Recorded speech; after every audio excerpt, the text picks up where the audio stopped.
네, 오늘 행사 시작에 앞서서 아주 특별한 공연을 여러분께 선사하도록 하겠습니다.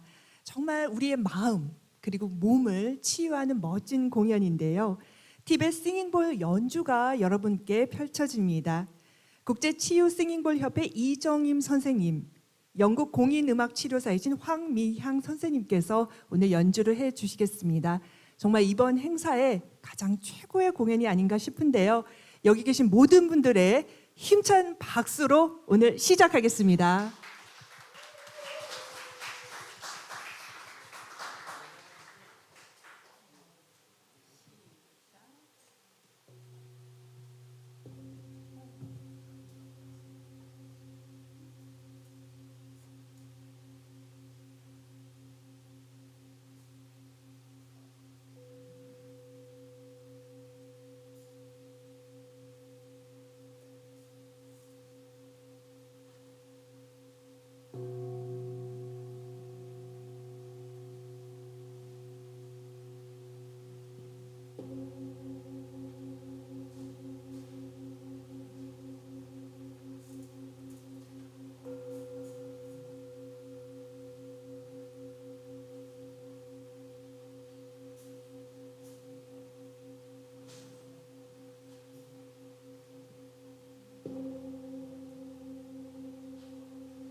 네, 이 싱잉볼 연주를 들으니까요, 마음이 편안해지면서 또 깊은 심호흡을 하게 되고 몸과 마음이 정화되는 그런 느낌을 받았습니다. 국제 치유 싱잉볼 협회 이정임 선생님과 또 영국 공인 음악 치료사 황미향 선생님의 티벳 싱잉볼 연주였습니다. 싱잉볼의 그 효과는요, 동조 효과가 있다고 합니다. 동조 효과는 사람을 포함한 자연의 모든 사물의 진동들이 서로 균형을 맞추기 위해서 자연스럽게 어우러진 현상을 말하는데요. 싱잉볼의 진동은 소음, 공해나 또 스트레스로 균형을 잃은 신체의 리듬을 재동조시켜서 인체 고유의 진동을 찾는 데 도와준다고 합니다. 오늘 정말 최고의 공연이 아니었나 싶은데요. 귀하고 또 특별한 공연을 해주신 두 분의 연주자분들께 여러분 다시 한번 박수 부탁드립니다. 네, 감사합니다. 인사드리겠습니다. 여러분 안녕하십니까? 제3회 서울국제명상엑스포 명상과 산업 토크 콘서트에 오신 여러분 진심으로 환영합니다. 저는 오늘 행사의 사회를 맡은 이송혜입니다. 여러분 반갑습니다. 네, 뜻깊은 행사에 여러분들 모시게 되어서 큰 영광입니다. 바쁘신 가운데 이렇게 현장 찾아주신 모든 분들과 또 지금 온라인으로 접속하고 계신 모든 분들께 진심으로 감사의 말씀을 드립니다.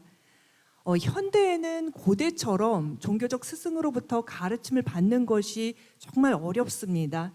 또 가능하다고 해도 극소수에게만 그 혜택이 돌아가는 게 현실인데요. 그래서 많은 이들이 명상의 가치를 알고는 있지만 또 어떻게 접해야 할지, 어디서부터 시작을 해야 할지 굉장히 망설이고 있습니다. 그래서 오늘 이 자리는 낯설고 또 어렵게만 느껴지는 이 명상이 산업과 기술을 만나서 얼마나 더 가까워질 수 있는지, 그리고 더 얼마나 많은 이들에게 명상의 효과를 전할 수 있는지 함께 이야기를 나누는 자리입니다.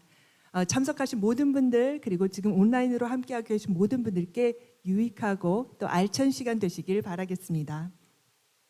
그럼 오늘 순서를 잠시 소개를 해드립니다. 먼저 두 분의 강연자께서 각각 발표를 하시고요. 이후에 좌장님과 또 연자분들을 이곳에 모시고 대담을 나누는 시간을 갖도록 하겠습니다. 또 마지막에는 질문, 또 의견 나누는 시간 준비되어 있으니까요. 또 좌장님께서 여러분의 궁금증을 해소하는 시간 마련했습니다. 여러분들의 적극적인 참여를 부탁드립니다. 그럼 첫 번째 발표해 주실 분 모시겠습니다. 배현민 교수님은 카이스트 공과대학 전기 및 전자공학부 교수이시고 카이스트 지식재산 및 기술이전센터 센터장이십니다. 또한 오비일의 포인트 투 테크놀로지 배럴아이 창립자이시자 또 대표이사이십니다. 애프너스 기술을 통한 과학적 뇌기능 분석과 명상의 시각화라는 주제로 오늘 발표해 주시겠습니다.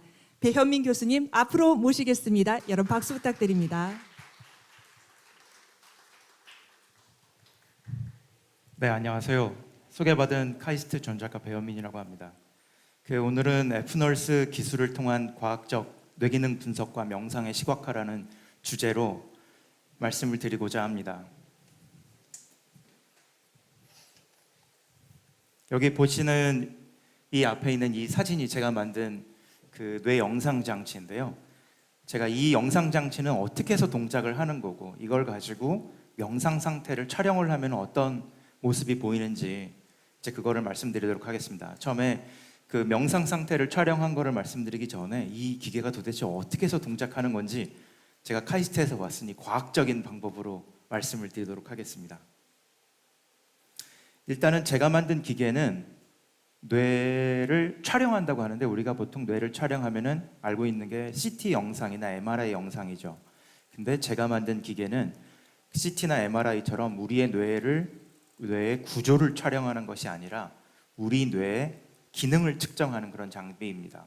그래서 뇌의 기능을 측정한다는 것이 어떤 의미가 있는지를 이제 먼저 말씀을 드리면, 예를 들어 가지고 우리 심장은 이제 뛰고 있으니까 동작을 한다는 걸 알 수 있잖아요.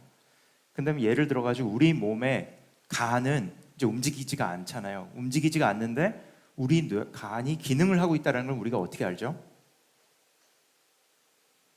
간은 움직이지 않지만 우리 몸과 화학적으로 연결이 되어 있기 때문에 피 검사를 통해서 관이 동작한다는 걸 알 수 있습니다. 그렇죠? 간 수치라는 게 있으니까요. 그러면은 우리의 뇌는 만약에 어떤 사람이 CT나 MRI로 촬영했는데 뇌에 아무 문제가 없는데 의식이 없을 경우에는 그 사람의 뇌가 기능을 하고 있는지 어떻게 알 수가 있죠? 지금 현재는 그걸 알아낼 수 있는 방법이 존재하지 않습니다. 왜냐하면 피검사를 통한다해서 우리 뇌의 기능을 알 수가 없어요. 그러니까 우리의 있는 신체에 있는 모든 기관은 우리 몸과 물리화학적으로 연결이 되어 있습니다. 그런데 우리의 뇌는 우리 몸과 물리적으로는 연결이 되어 있지만 화학적으로는 전혀 연결이 되어 있지 않아요. 그렇기 때문에 뇌의 이상을 피검사를 통해서 알 수도 없고, 그 다음에 우리가 이상한 걸 먹었다고 그래가지고 뇌가 망가지는 일도 없습니다.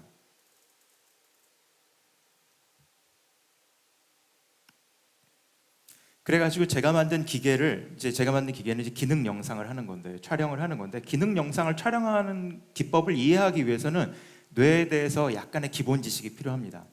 일단은 첫 번째는 우리의 뇌를 보게 되면은 저렇게 혈관 덩어리로 되어 있습니다. 우리는 뇌는 하얀색이라고 생각을 하고 있죠. 근데 하얀색은 이제 지방이고요. 지방을 제거하고 나면은 그 안에는 저렇게 혈관이 대단히 많습니다. 그래서 성인의 경우 혈관의 길이가 240km 정도 되고, 뇌는 우리 몸의 질량으로 말하면 2%밖에 안 되지만 에너지 20-30%를 사용하는 그런 기관입니다. 그리고 우리의 뇌는 다른 동물들과 다르게 표면이 울퉁불퉁하게 돼 있어요. 우리 뇌는 근데 다른 동물도 다 울퉁불퉁한 게 아니라 인간만 저렇습니다. 그런데 우리의 뇌가 기능한다라는 것은 우리의 뇌에 있는 뉴런이 동작을 하는 건데, 그 뉴런은 어디 있냐면은 그 뇌 안에 꽉 차 있지 않아요. 뉴런은 뇌의 표면에만 존재합니다. 그리고 뇌 안으로는 거기에 연결되어 있는 그 파이버가 연결이 돼 있어요. 콩나물 머리하고 콩나물 줄기를 생각하시면 되는데요. 콩나물 머리에 해당되는 거는 다 뇌 표면에만 있습니다. 그래가지고 인간이 주름이 많은 이유는 주름이 많게 되면 표면적이 넓어지니까 더 많은 뉴런이 있을 수 있고, 그렇기 때문에 고등 펑션을 할 수가 있는 거예요. 그런 다음에 그러면은 뇌에서 뉴런이 동작을 한다고 하는데, 도대체 뉴런이 동작한다라는 건 무엇이냐 하면은 요 왼쪽 아래에 있는 그림을 보시면 되는데요. 뉴런에서 나오는 거는 전기가 나옵니다. 전기가 나와가지고 전기가 흘러가는 거죠. 그걸 가지고 뇌가 기능을 하는 건데, 뉴런에서 전기가 나오기 위해서는 우리는 뉴런에다가 계속 에너지를 줘야만 전기가 나올 수가 있어요. 그런데 우리 몸이 어떻게 뉴런에다가 에너지를 전달해 주느냐 하면은, 우리가 이제 호흡을 하게 되면은 우리 피 안에 있는 헤모글로빈이 산소를 흡착해 가지고 그걸 뇌로 가져갑니다. 그런 다음에 동작하는 뉴런에다가 산소를 전달해 주는 거예요. 그러면서 뉴런에다 계속 산소를 공급해 줌에 따라서 이제 뉴런이 계속 동작을 하는 거죠. 그래가지고 어느 부분에 뉴런이 동작하고 있는지를 알고 싶다면은 우리의 뇌의 어느 부분에서 산소를 많이 쓰고 있는지를 알게 되면은 그 부분이 동작하는지를 알 수가 있어요. 그래서 우리의 뇌의 동작과 피 안에 있는 산소량과는 굉장히 밀접한 관계가 있습니다. 그런 다음에 우리가 뇌의 동작을 보기 위해서는 그러면 뇌의 어느 부분을 봐야 될까? 예를 들어서 명상을 할 때는 어느 부분의 뇌를 보는 것이 맞을까라고 하는데, 우리의 뇌는 뒷부분에서 앞부분으로 진화를 해왔습니다. 그렇기 때문에 우리의 뒷머리 부분에는 우리의 비전에 해당되는 게 있고요. 눈으로 보는 것을 처리하게 되고요. 그다음에 이제 앞부분으로 점점 오면서 이제 팔도 움직이고 감각도 있고 이런 부분이 나오게 됩니다. 그래가지고 근데 원숭이도 팔을 움직이고 원숭이도 다 감각이 있죠. 그래가지고 뒤에서부터 옆에까지는 펑션들이 비슷해요. 그런데 인간만이 가지고 있는 고등 펑션은 다 이마 영역에 있습니다. 이 전전두엽에서 인간이 가지고 있는 복잡한 그런 프로세싱을 할 수 있고요. 내 자아도 여기 있습니다. 명상과 관련된 그런 활동들 다 이마 영역에서 일어나는 고등 펑션들입니다. 그렇기 때문에 우리는 이마 영역을 측정하는 것이 인간의 고등 펑션을 이해하는 데 도움이 되는 것입니다. 그 다음에 지금까지 인간은 기능적인 영상을 만들기 위해서 여러 가지 노력을 해왔었는데요. 지금까지 이제 EEG라는 거는 대단히 많이 쓰였었죠. 다른 이제 뭐 뮤즈라는 그런 명상을 측정하는 디바이스도 EEG를 기반으로 하고 있고, 그런 다음에 좀 부피가 굉장히 큰 걸로는 MEG와 fMRI가 있습니다. 근데 이 부분은 이제 명상 같은 그런 시장에서 사용하기엔 너무 크죠. 그래가지고 제가 만든 그 기능 F널스 기반의 뇌기능 영상 장치는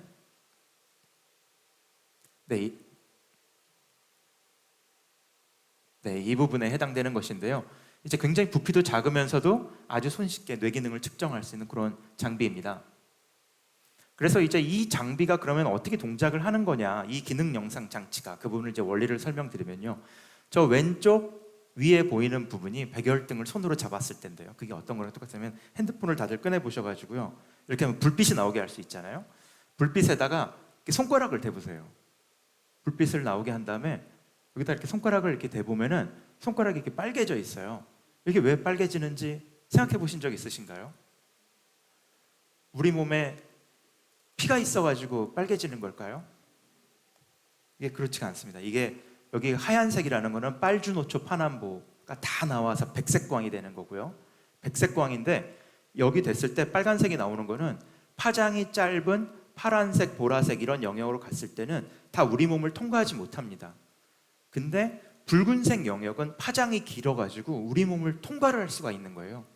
그러니까 우리가 저녁 하늘을 봤을 때 해가 뉘역뉘역 질 때쯤 되면은 해가 비스듬히 있기 때문에 우리 대기층이 굉장히 두껍기 때문에 파란색 불빛은 다 차단되고 붉은색만 통과해서 우리 눈에 보이는 걸 우리는 노을지다라고 표현을 하는 거거든요.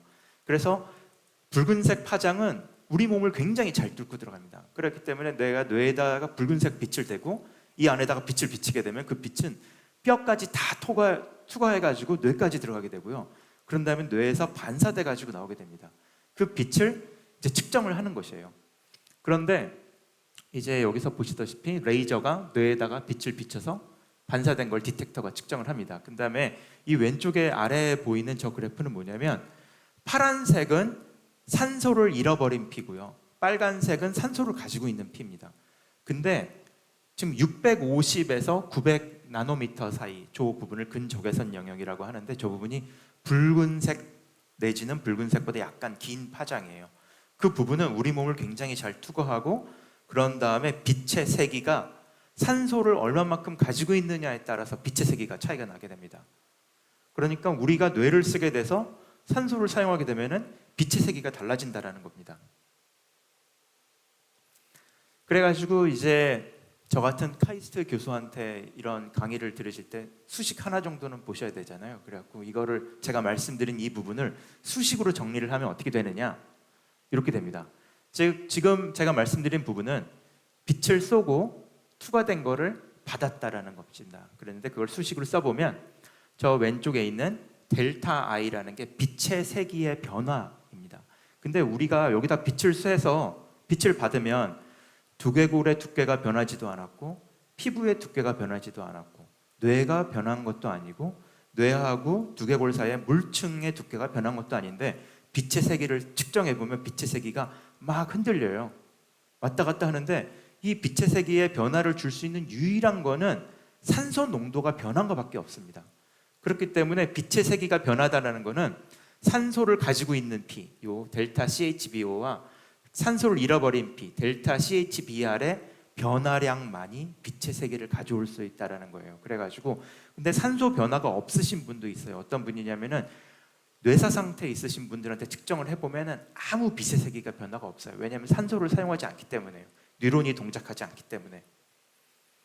이 원리를 통해서 측정을 하고요. 제가 이 원리를 아주 쉽게 측정하기 위한 그런 하드웨어를 만든 거예요. 그래가지고 그걸 아주 작게 이제 만들게 됐고요.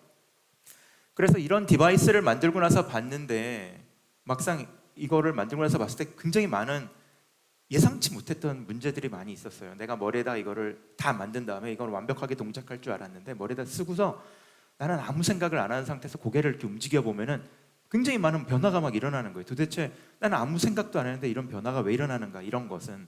그랬는데 이런 변화가 일어나는 원인은 뭐였냐면은 우리 뇌의 표면에 저런 두꺼운 정맥혈이 있습니다. 그러니까 두꺼운 동맥혈도 있고 두꺼운 정맥혈도 있는데 동맥혈에서는 이제 압력이 굉장히 세기 때문에 우리의 움직임에 큰 영향을 받지 않아요. 그랬는데 우리 피라는 게 무게가 있잖아요. 피가 무게가 있기 때문에 중력에 의한 영향을 받는 거예요.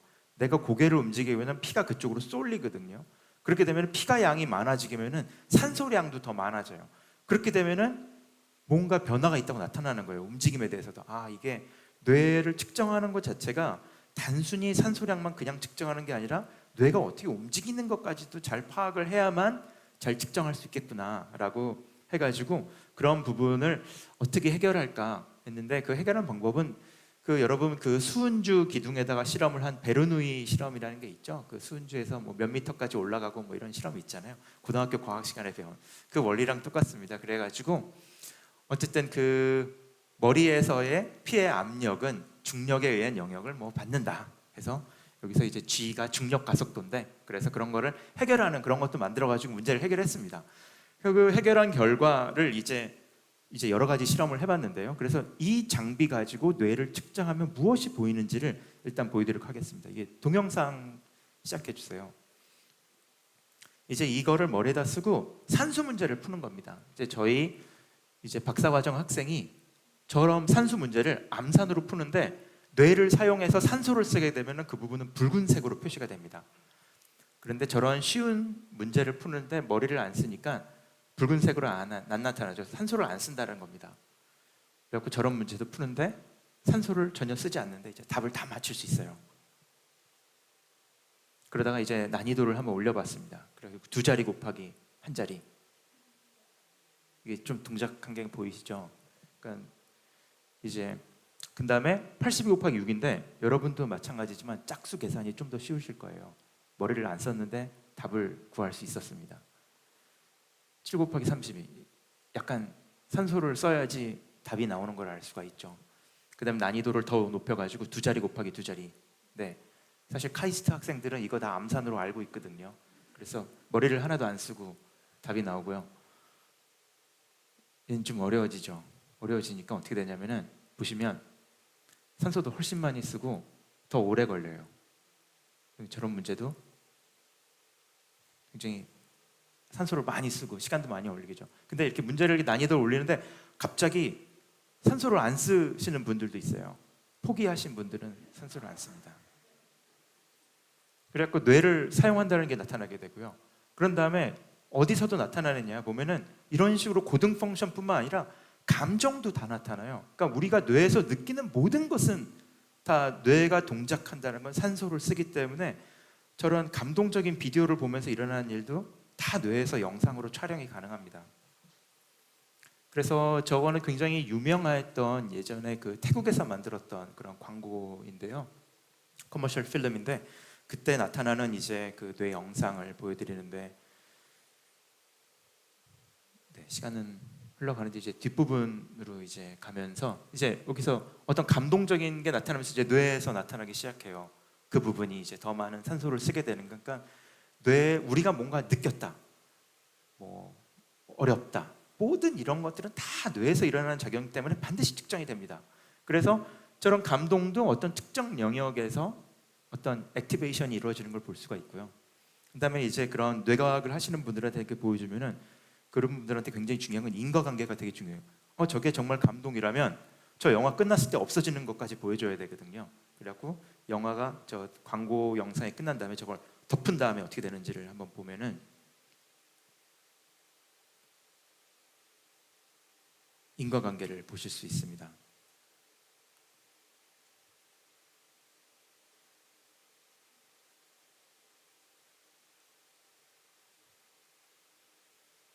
오늘은 동영상이 더 긴 것 같네요. 네, 끝나가지고 덮었죠.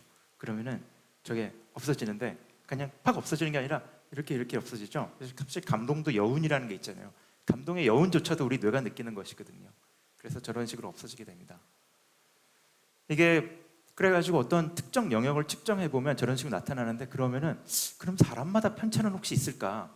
그런 다음에 뇌 액티베이션만 보고 저 사람이 뭐를 하는 건지를 또한 알 수가 있을까? 그런 게 또 궁금해가지고 또 다양한 실험을 해봤습니다. 첫 번째는 그거는 치매 실험할 때 쓰는 건데요. 병원 가서 치매 테스트를 할 때 기억으로 된 단어를 말씀해 보세요. 무슨 디귿으로 시작된 단어를 말씀해 보세요. 그거를 이제 버벌 플루언시 테스트라고 하는데, 그게 첫 번째. 두 번째는 산수 문제를 암산으로 풀어보세요. 그리고 세 번째는 N백이라고 해서 이제 메모리 테스트를 하면서 결과를 본 겁니다. 이제 P1, 2, 3은 3명이라는 거고요. 그다음에 위에 있는 줄이 이제 버벌 플루언시, 두 번째가 산수, 세 번째가 암산. 그럴 때 뇌가 실질적으로 동작하는 그 영상을 찍은 건데, 자, 이거를 여기서는 퀘스천은 이거를 보고 어떤 객관화를 시키는 거예요. 아, 이거면 단어고, 이거는 수학이고, 이거는 암기다 라는 거를 이제 찾아낼 수 있는지 한번 보시면서 판단을 해보시면 좋을 것 같은데요. 그러니까 사람마다 머리를 쓰는 속도도 다 달라요. 그러니까 먼저 액티베이션이 되는 사람도 있고 더 느린 사람도 있고요.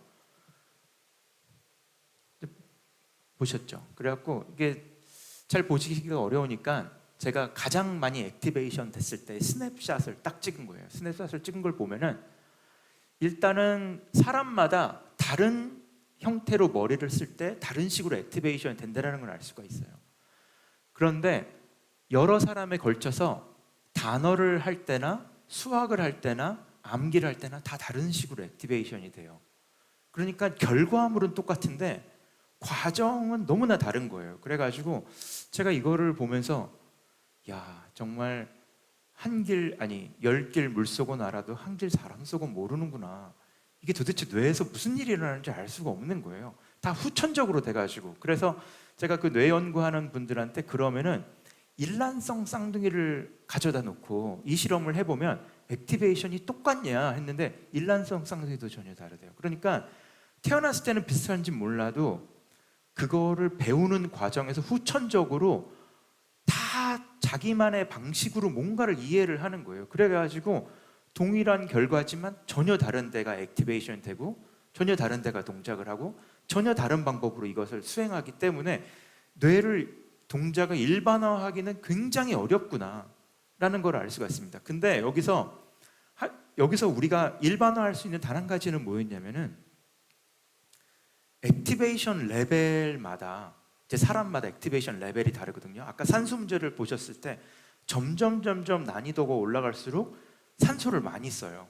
그러니까 산소를 적게 쓰는 거는 문제가 쉽다 내지는 나는 되게 잘할 수 있고 뇌가 많이 동작하지 않는다는 걸 의미하고, 산소를 많이 쓴다는 건 뇌가 되게 많이 동작을 하고 있다? 뭐 이런 거를 정도는 말할 수 있어요. 그런 다음에 이제 이런 디바이스 가지고 또한 뇌를 혈류를 측정하다 보니까 뭐 심폐소생술 같은 거 할 때도 뭐 되게 쉽게 볼 수가 있어요. 예를 들어서 심폐소생, 뭐 이거는 이제 왼쪽에 있는 사진은 뇌졸중 환자가 병원에 가가지고 어느 혈관이 막혀 있는 거를 이제 딱 뚫었을 때 그 부분에 피가 통하면서 붉은색으로 변하는 뭐 이런 거를 찍은 것도 있고요. 그다음에 심폐소생술을 하면은 요 붉은색으로 되어 있는 게 산소를 가지고 있는 피인데 저 검정색 라인이 심장을 딱 멎었을 때거든요. 심장 멎으면 산소를 가지고 있는 피의 농도가 떨어져요. 근데 이제 심폐소생술을 이게 누른다라는 것 자체가 이제 심장을 눌러가지고 피를 뇌로 가게 만드는 거거든요. 그래서 뇌로 가게 만들면은 그거를 이제 요 점선 있는 데마다 누르게 되면은 뇌로 가는 산소량이 이제 계속 늘어나는 걸 볼 수 있죠. 그러다가 이제 붉은색 점선이 이렇게 있는 부분이 심장이 다시 돌아온 부분이에요. 그래서 어떻게 뇌로 혈류가 잘 가고 있는지 뭐 이런 것도 모니터링할 수 있는 디바이스입니다. 그래서 이런 이제 혈류를 측정하는 디바이스다 보니까 어느 정도 이제 이해는 하셨죠, 이 디바이스 자체가. 그래가지고 또한 이 디바이스 자체가 피가 중력에 영향을 받기 때문에 또 되게 이걸 하다가 되게 재밌는 현상을 보게 된 것이, 이제 동영상을 틀어주시면요. 이제 가끔 앉았다가 이렇게 일어나면 어지러워 뭐 이렇게 하는 거 있었잖아요. 기립성 저혈압이야 하는데 기립성 저혈압 같은 거가 도대체 이런 디바이스 측정하면 뭐가 나오는지도 알 수 있어요. 앉아있게 되면은 다리에 있는 혈관이 눌려서 피가 온몸으로 퍼지기 때문에 뇌에도 혈류량이 많은 것처럼 보여요.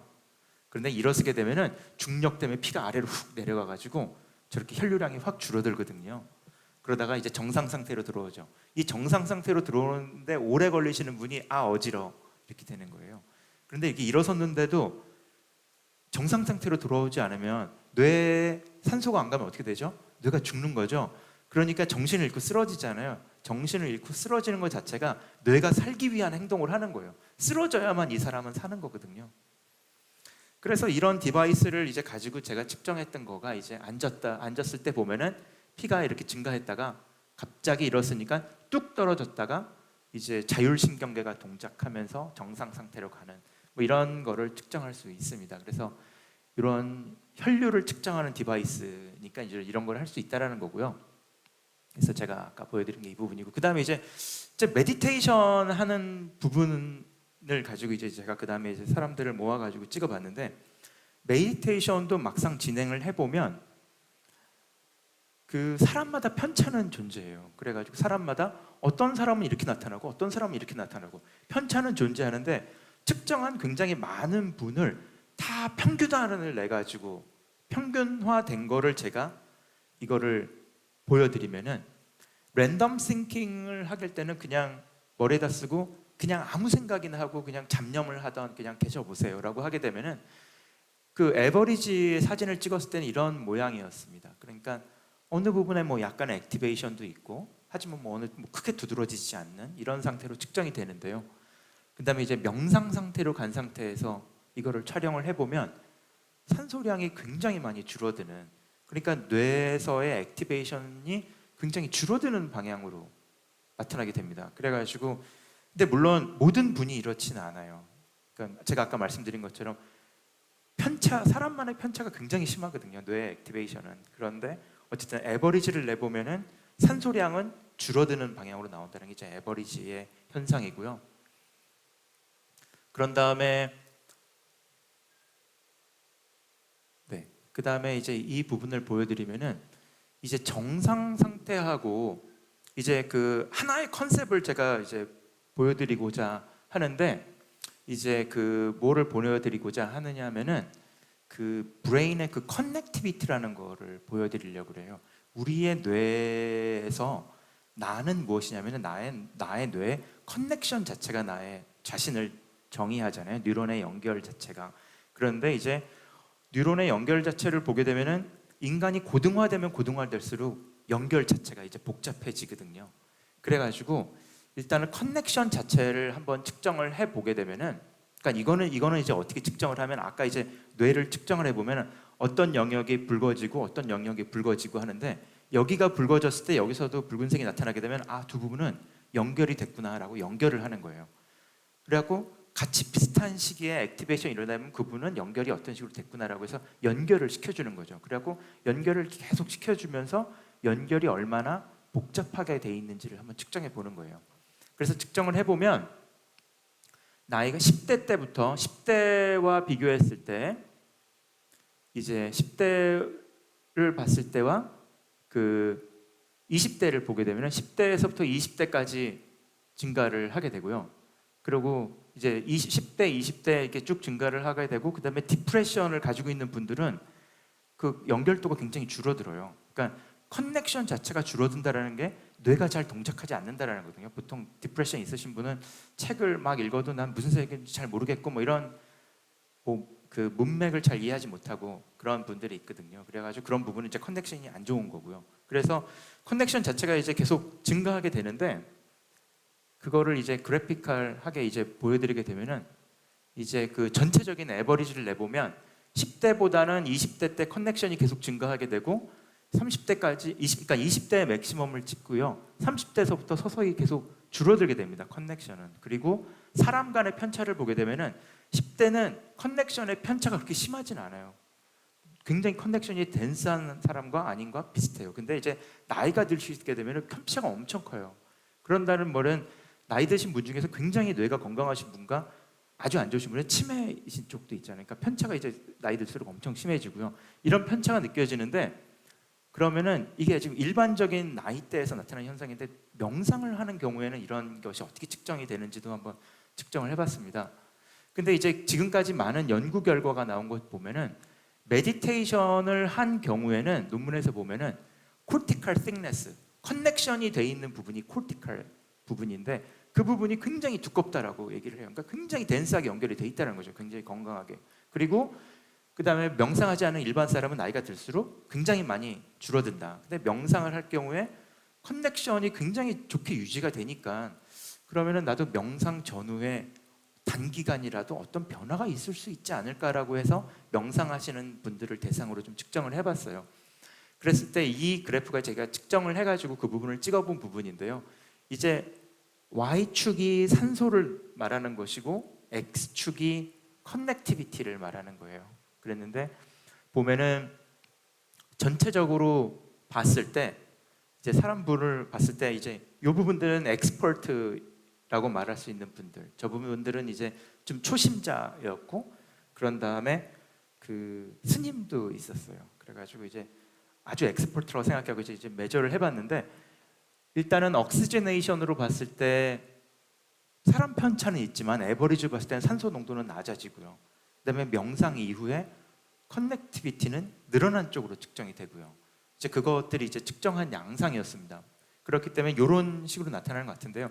근데 사실 이 부분만 가지고 사실 아직 일반화하기는 아직 데이터 수가 모자라요. 그러니까 모든 사람의 경우에, 그러니까 예를 들어서 이분도 엑스퍼트인데 이 부분은 어떻게 보면 약간 산소량도 증가했고, 하지만 커넥티비티는 좀 증가한 식으로 나오지만, 그러니까 명상을 하면 반드시 옥시전이 뭐 내려가고 커넥티비티가 늘어나는, 사실 일반화 이렇게 말하면 일반화에 오류거든요. 그래서 아직 그렇게 말하기는 어렵지만 그래도 전체적인 에버리지 트렌드는 그런 식으로 나타나는 것 같고요. 좀 더 명상을 측정하는, 뭔가 어떤 명상에서 일어나는 그 기전에 대한 가설을 더 많이 만들어서 측정을 한다가 보면은 명상은 측정했을 때 이렇게 되는 것이 맞지 않는가라는 뭐 그런 포인트도 도달할 수 있지 않을까. 지금까지 이제 많은, 제가 이런 실험을 해본 게 그 지금 나와 있는 EEG 베이스로 명상을 측정하는 장비들이 있어요. 그래갖고 저희가 실험실에서 그걸 직접 측정을 해보면, 거기서는 명상이라는 거는 뭐 알파파하고 세타파하고 뭐 이렇게 되면은 명상이다라고 뭐 이렇게 규정을 하고 하는데, 막상 연구실에서 그러면 그런 신호가 나올 수 있는 다른 행위를, 명상이 아닌 다른 건데 똑같이 나오는 거를 찾을 수 있느냐고 찾아보면 그게 또 찾아지거든요. 그런 거 보면은 그거에 대한 반론이 또 이루어지기 때문에 그런 부분도 문제가 있고, 그래서 뭔가 아주 제너럴한 명상과 뇌 기능을 매핑시킬 수 있는 뭔가를 계속 찾으려고는 해보고 있는데, 아직 이 부분은 전 세계 누구도 답을 알지 못하는 그런 영역에 있긴 합니다. 네. 그래서 어쨌든 이런 디바이스로 굉장히 많은 뇌의 기능을 모니터링할 수 있고, 명상도 모니터링을 할 수 있고 해가지고 앞으로는 명상을 좀 더 과학적으로 규명을 하는데 좀 쓸 수 있지 않을까, 이런 생각을 해봅니다. 네, 제 강의는 여기까지입니다. 네, 감사합니다.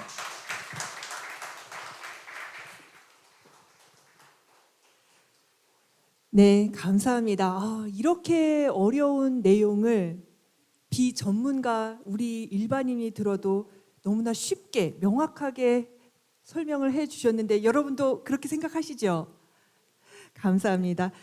오늘 교수님께서 뇌의 혈중 산소 포화도와 또 혈류 역학 변화를 지속적으로 모니터링할 수 있는 기술, 그리고 그 기술을 이용해서 만들어진 디바이스 소개를 해 주셨고요. 또 명상을 하는 경우에는 나이가 들어도 코티컬 두께의 변화가 다른 명상을 하지 않는 경우보다는 훨씬 적다라는 점, 그래서 명상의 가치, 명상의 효과를 이 기술을 통해서 다시 한번 짚어주는 아주 귀한 강연이었습니다. 교수님께 여러분 다시 한번 박수 부탁드립니다.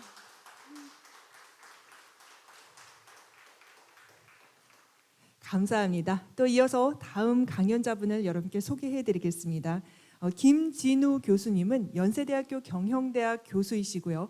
연세대학교 인지과학협동과정 교수이시며 디지털 치료제 기술기업 주식회사 하이 창립자이시자 또 대표이십니다. 아울러 삼성전자 및 SK텔레콤 기술 고문이시고 LG전자 및 현대자동차 기술 자문이십니다. 오늘 해외 학회 참석 일정으로 이곳에서 직접 강연을 해주시지는 못하시지만 대신 영상을 보내주셨습니다. 명상이 치료를 만났을 때 몸과 마음이 아픈 사람들을 과학적으로 치료할 수 있을까라는 주제로 오늘 강연을 해주시겠습니다. 지금부터 화면으로 만나 뵙겠습니다. 안녕하세요. 저는 주식회사 하이의 대표이사를 맡고 있는 김진우라고 합니다. 그리고 오늘 제가 직접 발표에 참여를 해야 되는 게 마땅한데요. 제가 해외 학회가 있어서 지금 학회를 갔다가 막 비행기를 타고 서울로 가는 중이어서 피치 못하게 제가 영상을 통해서 이렇게 발표를 전하게 되어서 무엇보다도 죄송하다는 말씀 먼저 드리겠습니다. 오늘 제가 말씀드릴 내용은 명상이 치료를 만났을 때라는 제목으로 뭔가 마음이 아픈 사람들을 명상을 통해서 어떻게 과학적으로 치료할 수 있을까라고 하는 점에 초점을 맞춰서 발표를 갖다가 진행하고자 합니다. 오늘 제 발표는 일단 현재 우리 마음 건강의 현주소가 어떤지에 대해서 먼저 알아보고요. 그 다음에 명상과 의학이 만나는 마음 정원이라고 하는 디지털 치료제에 대해서 말씀을 올리도록 하겠습니다. 그 다음 저희 마음 정원이라고 하는 디지털 치료제가 가지고 있는 4가지의 핵심 피처가 있는데요. 그 4가지 핵심 피처에 대해서 설명을 드리고, 그리고 4번째로는 이게 실제로 그럼 얼마나 효과가 있는가를 검증한 저희들의 임상시험 결과를 같이 공유하고, 마지막으로는 이러한 그 디지털 치료제, 명상을 이용한 디지털 치료제가 메타버스 환경을 만났을 때에는 과연 어떻게 구현될 수 있을까 하는 점을 가지고서 저희가 이야기를 갖다가 좀 풀어나가도록 하겠습니다. 일단 먼저 마음 건강의 현주소를 한번 바라보도록 하겠습니다. 뭐 다른 분들도 다 비슷하게 생각하시지만 저희가 요새 코로나를 겪으면서 이 우리 일반 사람들의 마음 건강이 참 나빠졌다라고 하는 걸 아마 다들 느끼실 것이라고 생각을 합니다. 그러다 보니까 전 세계적으로 이런 마음 건강 전체 우울이나 불안이나 이러한 요소들에 대한 비중이 굉장히 높아졌고요. 이제 특히 그 중에서도 이 불안 장애에 대한 그 퍼센티지가 굉장히 많이 높아졌습니다. 그래서 화면에 오른쪽에 보이시는 것처럼 이런 앵자이티 디스오더, 즉 불안장애라고 하는 것이 전체 모든 정신질환 중에서 가장 많은 빈도수를 갖다 차지하고 있고요.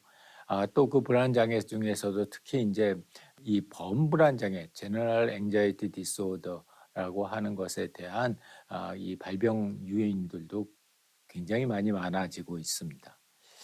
그래서 실제로 그렇게 많이 안 좋아진 상황인데 특히 근로자들의 경우에는 우리 직장 생활하면서 여러 가지 환경이 코로나에 겹치면서 더욱더 이런 정신질환의 문제점이 심각하게 대두되고 있고요.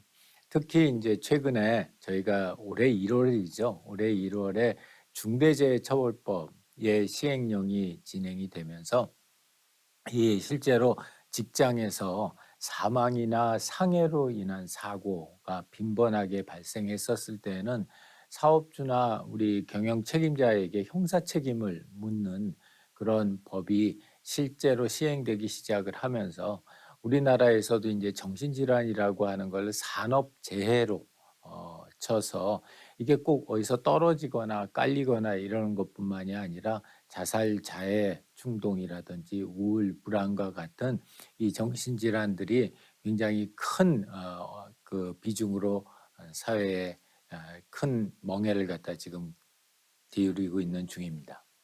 상경에서 실제로 코로나가 발생하면서 그렇다면은 이렇게 만연해 있는 정신질환, 마음의 병을 디지털 방법으로 치료할 수 있으면 좋겠다라고 하는 것에 많은 사람들이 관심을 가지게 됐고요. 특히 우리 디지털 치료제라고 하는 것은 2019년도에 미국의 US FDA가 그때서부터 시작해 가지고 소프트웨어만 가지고, 그러니까 어떤 뭐 하드웨어가 포함이 된다든지 또는 어떤 약을 먹는다든지 그게 케미칼 약이든 아니면은 지네릭 바이오 약이든지 간에 그런 약을 먹는 거 없이 오로지 소프트웨어만 사용해서 어떤 특정 질환을 치료하는 그런 의료용 소프트웨어에 대해서도 기존의 케미칼 베이스의 약이나 또는 바이오 베이스, 지네릭 베이스의 약과 동일하게 쳐주겠다. 즉 그 얘기는 의사 선생님들이 이 소프트웨어 약을 처방을 하시고 또 우리 보험회사가 그 처방 비용을 다시 내주는 그런 형태로 앞으로 작동시키게 하겠다라고 발표를 했습니다. 이에 발맞춰서 2020년도에는 특히 코로나가 창궐하기 시작하면서 미국 US FDA가 아주 굉장히 큰 특례 조치를 발표를 했습니다. 이제 그 특례 조치가 뭐냐면 이 코로나가 창궐하는 요 기간 동안에는 한시적으로 이렇게 가장 많이 빈번하게 발생하는 질환들에 대해서 디지털 치료제로, 즉 소프트웨어를 가지고 그러한 창궐하는 상황에 있는 이런 다섯 개의 병을, 주로 정신질환과 관련된 병들이고요. 그런 병에 대해서 미국 국내에서 판매할 때 별도의 미국 내 임상 시험을 할 필요도 없고, 또 그리고 이 미국의 식약처에 품목 허가를 받을 필요도 없다라고 하는 굉장히 큰 특례 조치를 발표를 했고요. 우리나라 식약처도 작년서부터 시작을 해서, 그러면 우리나라도 이런 소프트웨어 중심으로 되어 있는 치료제를 미국과 마찬가지로 정식 치료제로 간주해서 제공해 주겠다라고 이야기를 하고 있습니다. 그래서 이런 디지털 치료제는 세 가지 조건이 만족을 해야 됩니다. 첫 번째 조건은 이게 명확한 의학적 기전이 있어야 된다. 즉 어떤 디지털 치료제를 가지고 예를 들어서 불안장애가 나왔다. 그러면 어쩌다 나왔어요. 무조건 좋아요가 아니라 어떤 명확한 의학적 기전 또는 메커니즘 오브 액션을 통해서 왜 이 치료제가 해당 질환을 치료할 수 있는지에 대한 설명을 할 수 있어야 된다. 그리고 두 번째는 실제로 그게 설명에 그치는 게 아니라 다양한 임상 시험 자료를 통해서 실제로 효과성이 있다, 그리고 안전하다라는 걸 갖다 입증해야 되고, 마지막으로 세 번째는 이제 그런 것들을 갖다가 통해서 우리가 이걸 갖다가 내보냈을 때 기존의 방법들에 비해서 충분히 비용 대비 효과성이 높다라고 하는 것을 갖다가 만족시켜주는 그런 형태의 의료용 전문 소프트웨어를 우리가 디지털 치료제라고 하고, 그 디지털 치료제를 아직까지는 우리나라에서는 품목 허가를 받은 제품이 없습니다. 하지만 지금 저희를 포함해서 여러 회사들, 국내에선 5개 회사가 이 디지털 치료제로 확증적 임상 시험을 진행을 하고 그 결과를 가지고 품목 허가 신청을 할 예정입니다. 이런 거와 마찬가지로 특히 이제 불안장애 같은 경우에는 전세적으로 워낙 유병률이 높고 환자들이 많다 보니까 우리나라에서뿐만이 아니라 해피파이 헬스라고 하는 회사, 미국 회사고요. 또 빅헬스라고 하는 회사, 이 회사도 미국 회사고, 그다음에 페어 테라퓨틱이라고 하는 미국 회사에서도 이런 범불안 장애를 치료하고자 하는 그런 치료제를 출시하거나 지금 임상시험을 진행하고 있는 중입니다. 그래서 저희가 그럼 만들고 있는 마음정원이라고 하는 디지털 치료제는 과연 어떻게 구성되어 있고 어떻게 작동하는지에 대해서 간단하게 설명을 드리도록 하겠습니다. 저희 이 마음정원이라고 하는 것은 감정노동 직장인들을 위한 개인 맞춤형 범불안장애 치료제로 현재 개발을 갖다 진행하고 있는 중입니다.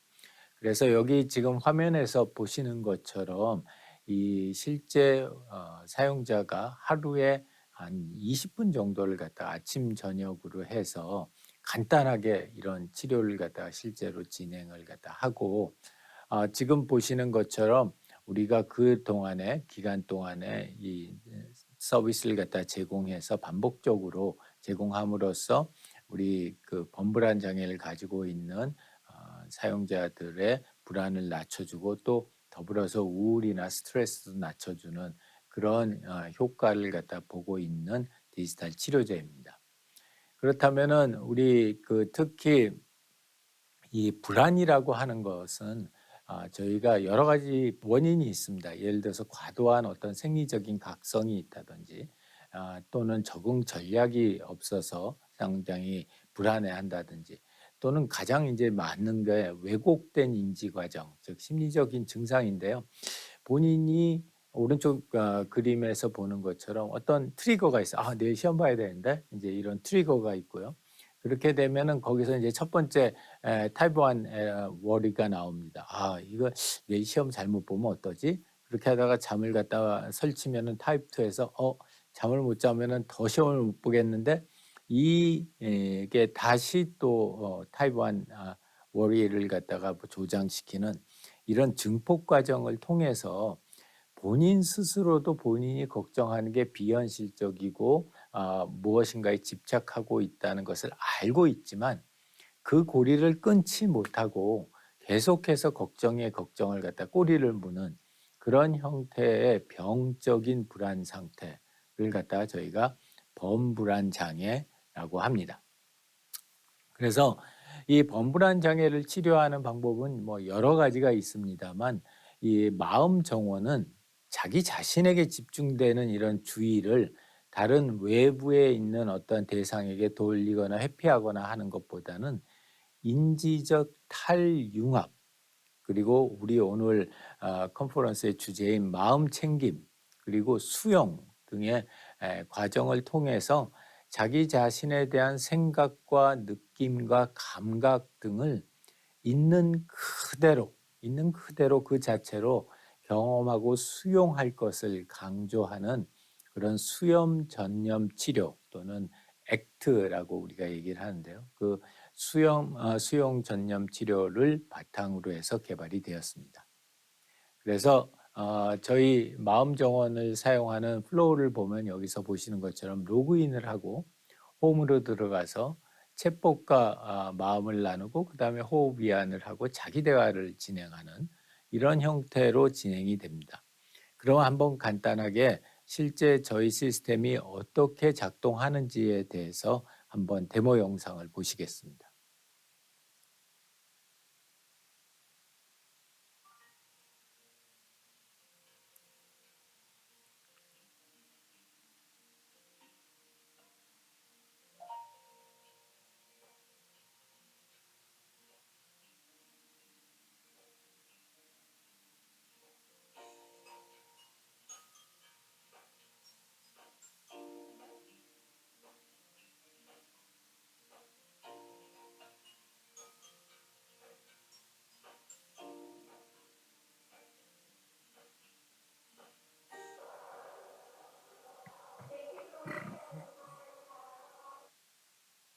현재 북적북적한 공항에 와 있다.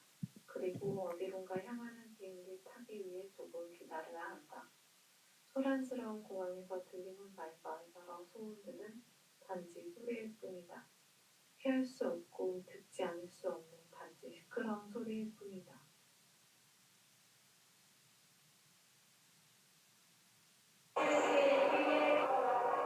현재 북적북적한 공항에 와 있다. 그리고 어디론가 향하는 비행기 타기 위해 조금 기다려야 한다. 소란스러운 공항에서 들리는 말바이바와 소음들은 단지 소리일 뿐이다. 피할 수 없고 듣지 않을 수 없는 단지 시끄러운 소리일 뿐이다. 네, 좋습니다. 이렇게 해서 저희 데모를 갖다 보셨는데요. 다음 장을 보시면은 자세히 아실지 저희 마음 정원은 크게 4가지의 키 피처를 가지고 있습니다. 그중에 이제 첫 번째는 맞춤형 컨텐츠 제공이라고 하는 건데요. 저희는 이 실제 마음 정원을 갖다가 사용하면서 맞춤형 컨텐츠를 갖다가 제공하는데 그 두 번째 건 자기 대화, 세 번째는 호흡 명상 아까 보셨듯이 그 다음에 네 번째는 챗봇과의 상호작용을 통해서 우리가 실제를 하고 있는데요. 그러면 먼저 맞춤형 콘텐츠에 대해서 설명을 드리도록 하겠습니다. 맞춤형 콘텐츠는 저희가 이걸 갖다 진행을 하면서 이 카메라 센서를 통해서 이 사용자의 HRV, 즉 사용자의 스트레스 레벨을 측정하는 heart rate variability를 측정을 합니다. 그리고 그 heart rate variability에 따라서 이분이 얼마나 현재 스트레스를 갖다 받고 있는지에 대해서 저희가 측정을 하고 그거에 따라서 거기에 맞는 맞춤형 BGM과 함께 저희가 스크립트를 제공하는 걸로 되어 있습니다. 그러면 어떻게 이 핸드폰을 가지고서 사용자의 HRV를 잴 수 있을까요? 한번 데모를 보시겠습니다. 이 데모 영상은 지금 보시는 것처럼 실제 사용자의 핸드폰을 통해서 이런 형식으로 검사 환경을 일단 세팅을 하고요. 이 검사 환경을 세팅하는 시기에 들어가게 되면은 앞에서 보시는 것처럼 화면에 사용자의 얼굴이 나옵니다. 그리고 그 사용자의 얼굴에 있는 이 부분, 양미간에 볼두덩 있는 이 부분을 저희가 사람의 눈에는 안 보이지만 이 카메라 센서를 써서 인공지능을 쓰게 되면 사용자가 맥박이 한번 뛸 때마다 미세하게 변하는 피부의 색깔을 저희가 측정을 해서 현재 사용자의 하트레이트, 심박과 하트레이트 베리어빌리티, 심박 변이도를 측정을 하는데요. 이런 측정을 위해서 저희가 필요로 하는 것은 첫 번째 충분히 조명이 있는가를 확인하는 조명 센서하고 그 다음에 주변의 환경이 충분히 조용한가를 재는 소음 센서 그리고 이제 세 번째는 정확한 위치를 잘 책정하고 있는가라고 하는 위치 센서 이 세 가지를 써서 여기에 보시는 것처럼 저희가 HRV를 측정을 갖다 할 수 있고요. 그런 HRV 측정이 이 마음 정원 안에 들어가 있어서 우리가 이 실제로 사용하면서 그 사용자의 스트레스 레벨이 얼마나 떨어지는지를 바로바로 보여줄 수 있게 그렇게 진행을 하고 있습니다. 자, 그 다음에 두 번째는 자기 대화인데요. 아까 저희가 직접 보셨습니다만 이 자기 대화라고 하는 거는 자기가 자기의 목소리로 크게 소리 내어서 무엇인가를 얘기를 하고 그 다음에는 그 소리를 자기가 다시 듣는 그런 방식으로 돌아가는 것이 정서 조절에 효과가 있다라는 게 이제 과거에 메디컬 저널들에서 많이 나왔던 이야기들인데요. 이게 이제 지금까지 근데 치료제화되지 못한 이유는 저희가 이걸 자기 목소리를 내서 입 밖으로 크게 소리를 하면은 그 녹음한 소리를 다시 들어보면은 왠지 제 소리 같지가 않은 거죠. 왜냐하면 제가 듣는 제 목소리는 의 내부 기관을 통해서 저의 귀에 전달이 되고요. 저 녹음기에 녹음된 제 목소리는 공기를 통해서 전도가 되기 때문에 저희가 녹음된 목소리를 들으면 자기 목소리 같지가 않습니다. 일반적으로는요. 그래서 그런 걸 갖다 보정하기 위해서 저희가 만의 기술인 그 AI 변조 기술을 써서 본인이 듣는 본인의 목소리로 다시 재생시켜주는 그런 형태의 제품 키 피처를 가지고 있습니다. 그다음에 세 번째는 호흡 명상을 갖다 진행을 하고 있고요. 이 호흡 명상은 아까 잠깐 보셨습니다만 저희가 그 미산 스님께서 제공해 주신 하트 스마일 명상 안에 있는 여러 가지 좋은 스크립트들을 가지고 이 사람들로 하여금 그 마음을 가라앉히고 또 호흡에 집중할 수 있도록 그렇게 제공을 갖다 하고 있습니다. 그래서 그렇다면 이런 키 피처들로 이루어진 저희 마음 정원이 과연 얼마만큼이나 임상적 효과가 있는지를 저희가 세 차례에 걸쳐서 검증을 했습니다. 첫 번째 검증은 저희가 아주 간단하게 3주에 걸쳐서 대조군과 저희 앱을 갖다 사용한 이 대상으로 해서 사용자를 대상으로 해서 평가를 했고요. 여기서 이제 3주만 했기 때문에 효과가 그렇게 크게 나오지는 않았고 또 사용자도 그렇게 많지가 않았기 때문에 통계적으로 유의미한 차이는 나타나지 않았지만 충분히 가능성이 있다라는 걸 갖다 발견하고 그 다음에 두 번째 본실험을 갖다 들어가게 됐습니다. 두 번째 본실험에서는 저희가 2x2의 팩토리얼 디자인 요임 설계를 해서요. 여기가 핵심으로 가지고 있는 게 두 가지인 거죠. 이제 첫 번째는 우리가 시스템에서 가지고 있는 자기 대화, 그러니까 자기 목소리로 녹음하고 그걸 다시 듣는 이 자기 대화하고 그 다음에 두 번째는 이것을 본인의 감정 기반으로 거기에 맞는 컨텐츠를 제공하는 것. 요 두 가지를 가지고서 저희가 이 두 가지가 실제로 효과가 있는지를 보고 특히 이 두 가지가 함께 제공되었을 때 효과가 있는지를 보기 위해서 이 8주짜리 실험을 진행을 갖다 했고요. 이 8주짜리 실험 결과에 따르면은 이런 그 앵자이티 불안 장애 같은 경우에 아주 현저하게 좋은 효과가 있었고 더군다나 이 두 가지가 합쳐졌을 때 더 큰 효과가 난다라는 것을 발견할 수 있었습니다. 다음 페이지 가시면은 그래서 저희가 세 번째 실험에서는 그렇다면은 우리가 액티브한 컨트롤 그룹까지 둬서 세 그룹으로 해서 12주 동안 아주 롱텀으로 진행을 하면서 이 효과가 지속적으로 나는지 그리고 그렇게 난 효과들을 우리가 충분히 킵할 수 있는지 하는 거에 대한 결과를 갖다가 봤고요. 또 이 3차 실험에서는 이런 결과들을 갖다가 우리 뇌 기능상에서도 차이가 있는지를 갖다 보기 위해서 실험 시작하기 전에 fMRI 영상을 찍고 실험 끝나고 나서 fMRI 영상을 찍어서 두 영상 간의 비교를 통해서 실제로 효과가 있는지 여부를 판단을 하고 있습니다. 그래서 이러한 세 번의 연구자 임상을 통해서 저희가 충분한 자료를 갖다 획득했기 때문에 이제는 이걸 바탕으로 해서 우리 마음 정원을 범불안 장애의 치료제로 인허 품목 허가를 갖다 받기 위해서 저희가 이 식약처에 확진적 임상시험 계획 승인을 요청하는 제안을 갖다 드렸고요.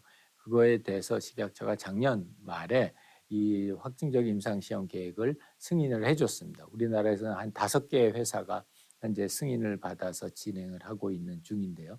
저희는 또 이와 관련해 가지고 보건산업진흥원으로부터 이 해당되는 소프트웨어가 충분히 그럴 만한 가치가 있다, 임상시험을 할 만한 가치가 있다라는 평가를 받아서 저희가 이 임상시험 비용 전액을 다 지원을 받게 됐습니다. 그래서 이제 그거에 따라서 저희가 PI 계약을 갖다 맺고 지금 그 기간에 IRB를 신청해서 IRB 심사를 받고 있는 중입니다.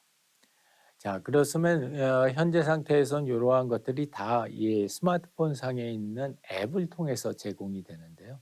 이러한 것들이 메타 명상으로 확대된다면 어떻게 될까요?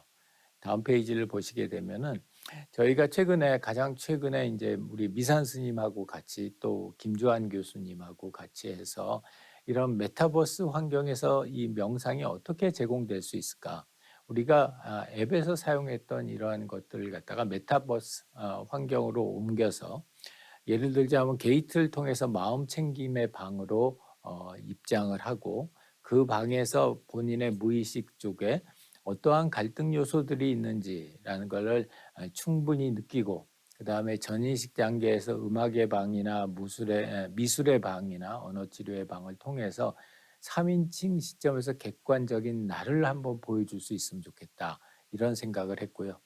그래서 다음 걸 보시면 여기 미술방, 마음챙김방, 또 미술방 2, 음악방 이런 식으로 해서 실제로 사용자들이 저기에 들어가서 마음챙김을 할 수 있는 다른 환경을 만들어주고 그 환경에서 마음챙김을 할 수 있는 그런 시스템을 지금 개발을 하려고 하고 있고요. 이거의 프로토타입으로 우리 미산 스님이 지금 대전에 있는 카이스트 명상과학소에서 특별히 허가를 해주셔서 그쪽 환경을 이렇게 메타버스로 한번 구현을 해봤습니다. 동영상을 한번 보시죠.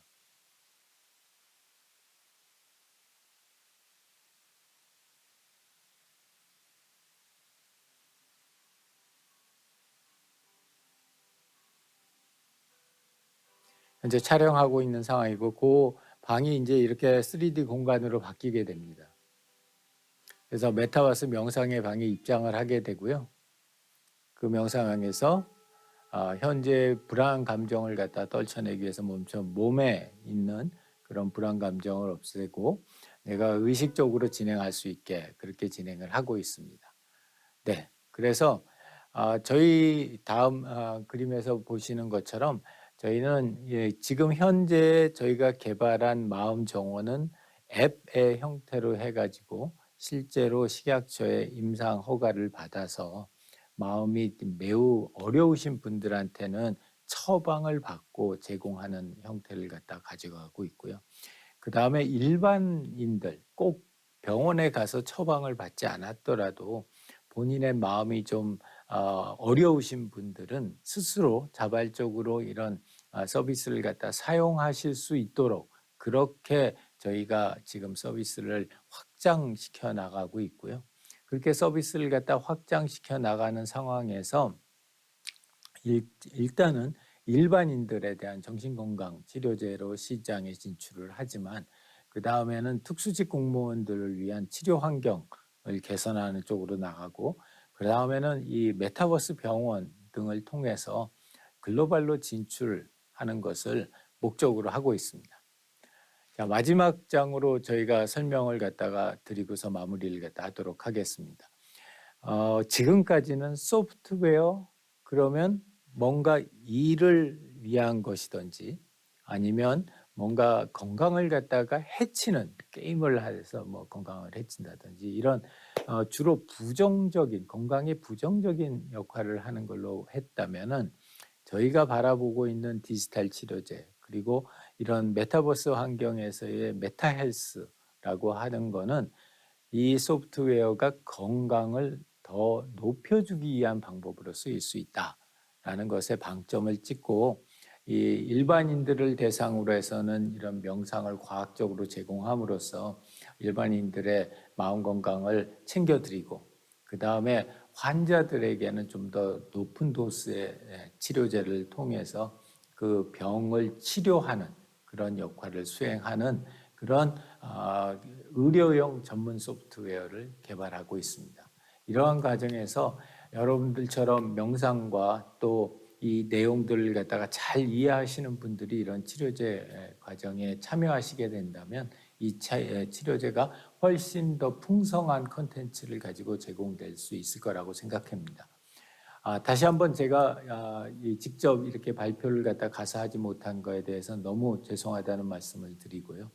이제 이 발표가 끝나고 나서 저희 토론 때에는 저희 하이의 CEO께서 나오셔서 여러분들이 가지고 계시는 다양한 질문에 대해서 응답을 드리도록 하겠습니다. 아무쪼록 여러분들 이 컨퍼런스에서 많은 것을 배우고 느끼시기를 바라고요. 추가적으로 의문사항이나 질문사항이 있으면은 저희 하이의 CEO나 또는 저에게 문의 주시기 바랍니다. 감사합니다.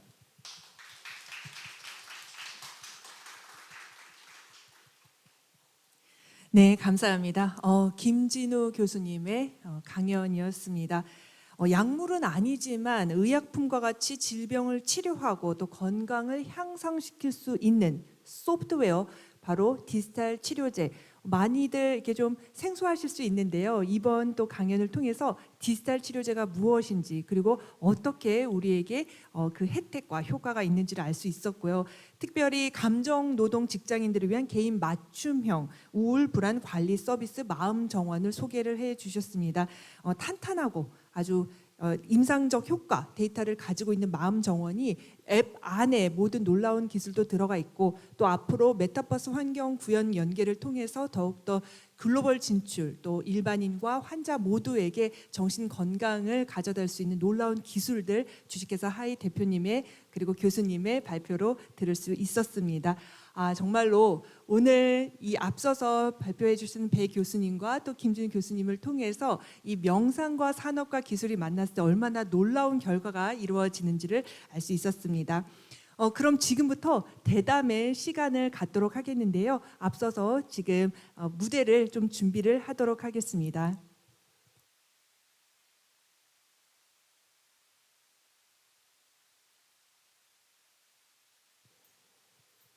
네, 무대를 준비하는 동안 오늘 좌장님 그리고 함께해 주실 연자님들을 여러분께 소개를 드리도록 하겠습니다. 오늘 좌장으로 토론을 이끌어 주실 이정은 대표님은 기업 명상 교육기관인 프로젝트 인 메디테이션 대표이시고요. 음악 명상 심리치유 연구소 또 소장이십니다. 아울러 사단법인 기업 명상학회 회장을 맡고 계시고 한남대학교 대학원 겸임 교수이시며 기업에 최적화된 명상 프로그램을 개발하여 임원 및 CEO를 대상으로 명상 강의를 하고 계십니다. 또 이어서 연자로 참여해 주실 두 분을 여러분께 소개해 드립니다. 먼저 첫 번째 발표를 해 주셨던 배현민 교수님께서 참여를 해 주시고요. 방금 전 영상 강연을 해 주셨던 김진우 교수님을 대신해서 김호영 총괄 이사님을 모시겠습니다. 김호영 총괄이사님은 현재 주식회사 하이 COO이시고요. 전 CJENM 사업관리팀장 및 전 리얼네트워크스 전략기획팀 선임을 역임하셨고 또 연세대학교 경영학과 석사를 받으셨습니다.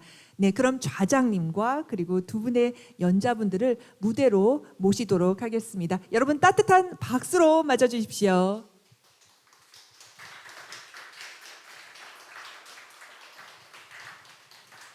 네, 그럼 좌장을 맡아주신 이정은 대표님께 마이크를 넘기도록 하겠습니다. 네, 여러분 반갑습니다. 이런 주제로 명상과 산업이라는 주제로 이런 그 발표를 하게 된 게 저한테도 되게 좀 기쁜 일이기도 합니다. 제가 2001년에 미국에 제가 다른 과정을 하러 갔다가 명상 컨퍼런스에 갔던 적이 있습니다. 거기에 첫 사회를 하시는 분이 이런 얘기를 하셨어요. 명상은 과학이다 라는 말씀을 하셨더랬습니다. 저는 그때 이 과학이라는 이 말이 명상의 효과를 과학적으로 검증할 수 있어서 과학이라고 하는가라고 하는 생각으로 일단 받아들였는데, 그분이 처음에는 뭐라고 말씀을 하셨냐면 시대가 훨씬 더 오래된 지혜들을 과학이 발달되면서 그런 효과들에 대해서 좀 검증해주는, 그거를 우리의 어떤 그런 과학성을 뒷받침해주는 역할을 하고 있다. 그렇지만 명상이 과학인 이유는, 그분은 이 말이 더 결정적으로 힘주어서 우리가 이 명상의 지혜는 아주 바른 방법으로 아주 정말 지속적으로 했을 때 누구에게나 동일한 마음의 고통을 줄여주고 이 지혜를 체득해서 삶의 질을 높일 수 있는 그런 결과를 가져올 수 있다.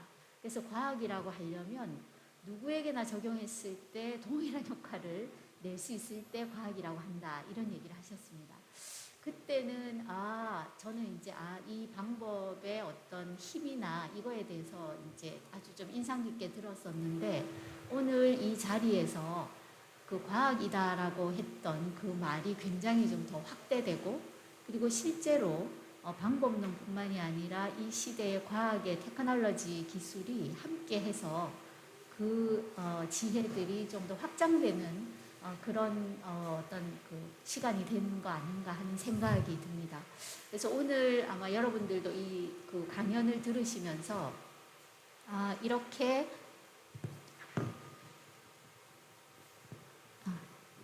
죄송합니다. 제가 마스크 쓰는 게 너무 익숙해가지고 네, 죄송합니다. 저도 이 강연을 들으면서 이제는 과학의 어떤 그런 기술적인 방법이 이런 지혜를 더 확장하는 데도 도움을 줄 수 있구나 하는 생각들을 좀 많이 더 하게 됐습니다. 그래서 오늘 이 시간은 먼저 여러분들께서 질문을 주셨던 내용들을 좀 다루고요. 그리고 지금 이 현장에서도 질문하실 분이 있으시면 질문을 좀 받으면서 여러분들의 궁금증을 같이 좀 나누고 마무리하려고 합니다. 우선 미리 저희가 받았던 질문 중에요. 굉장히 좀 핵심적인 질문을 해주신 분이 계십니다. 이 지금 명상이라는 것이 지금 이런 그 자본주의가 팽배한 이런 현대 사회에서 어떤 의미를 가지는가라는 좀 본질적인 질문을 해주셨습니다. 이건 아마 개인적인 성장뿐만이 아니라 사회적으로 또는 산업의 한 형태로 어떤 의미를 가지는지에 대한 질문인 것 같거든요. 그래서 거기에 대한 답변을 두 분에게 좀 들었으면 좋겠습니다. 네, 제가 먼저 좀 답변을 드리겠습니다. 안녕하세요. 네, 지금 방금 소개받은 주식회사 하이의 저 김호영입니다. 네, 지금 사전 질문 주신 것처럼 이 자본주의에서의 명상, 이게 되게 좀 철학적인 질문이기는 하지만 전반적으로 우리가 한번 생각해 봐야 될 문제가 아닌가 생각을 하고 있고요. 이거를 제가 이제 좀 이해한 거는 사회자님 말씀 주신 것처럼, 그러면 과연 이 명상이라고 하는 것이 이 산업 내에서 과연 어떻게 지금 현재 활용되고 있고 향후 전망이 어떻게 될 것인지에 대해서 좀 간단히 좀 말씀을 드리도록 하겠습니다. 일단 이 명상이라고 하는 것은 현재 저희가 지금 아시는 분들은 많이 아시겠지만 이런 그 동양에서 출발은 발원은 했지만 실제적으로 더 산업적으로 많이 지금 사용되고 있고, 그리고 기업 내에서 많이 활용되고 있는 거는 미국 쪽, 특히 서구 쪽에서 더 많이 활용되고 있는 게 지금 현실입니다. 예를 들어서 뭐 2000년대 초반부터 시작된 구글의 명상 프로그램 같은 경우, 그리고 현재 뭐 2010년대부터 초반부터 이제 도입되기 시작한 기업의 EAP 프로그램에서 명상이라고 하는 거는 기업 내 임직원들의 생산성을 높이고, 그리고 결근이나 그 다음에 기타의 어떤 아까 말씀했던 자해나 자살을 예방하는 수단으로서 기업 내에서 지금 적극적으로 활용이 되고 있고, 지금은 명상이라고 하는 것이 뭐 카미라고 하든지 뭐 스프링 헬스라고 하든지 기업 내 아주 그 글로벌 기업들도 좀 나오고 있는 이런 상황입니다. 그리고 이제 국내 같은 경우에도 이런 명상이 그 산업 내에서, 즉 기업 내에서 임직원들한테 꼭 필요한 서비스다라고 이렇게 지금 그 인사 담당자들이 인식을 해 가고 있는 그런 상황입니다. 그리고 이제 이런 명상이 이제 단순하게 이제 개인의 마음 챙김을 넘어서 산업 내에서 하나의 어떤 분야로 좀 자리 잡고 있다라고 저는 생각을 하고 있고요. 그래서 저희가 지금 개발 중이고 있는 이 디지털 치료제에서도 명상이라고 하는 부분은 중간에 뭐 저희 그 대략 한 뭐 시간으로 따지면 20에서 30%지만 없어서는 안 될 가장 중요한 기능 중에 하나로 이렇게 자리 잡고 있어서, 제가 생각하기에는 그 향후에 활용적인 면에 있어서는 기존에 저희가 이제 생각하지 못했던 다양한 보다 더 넓은 영역에서 충분히 많이 활용될 것이라고 이렇게 생각하고 있습니다. 네. 네, 그 마이크가 켜져 있나요? 네.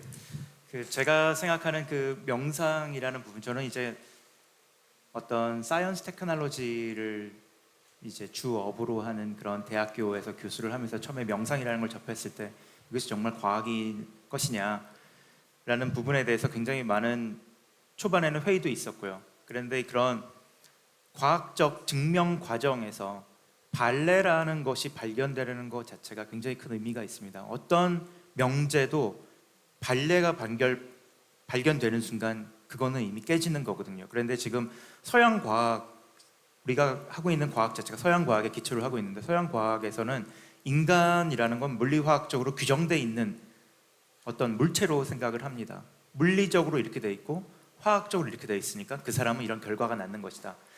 어떤 특정 약물이 부족하니까 우울증이, 그러니까 어떤 뉴로트랜스미터가 부족하니까 우울증이라는 게 발생한 것이고, 뇌에 어떤 문제가 있으니까 이런 질병이 나온 것이고, 그거는 그 물리화학적인 것을 통해서만 치료가 가능하지 스스로 치유는 할 수 없다라는 게 이제 서양의 과학인데, 그것이 실제 가능하다라는 걸 명상이 보여줬고요.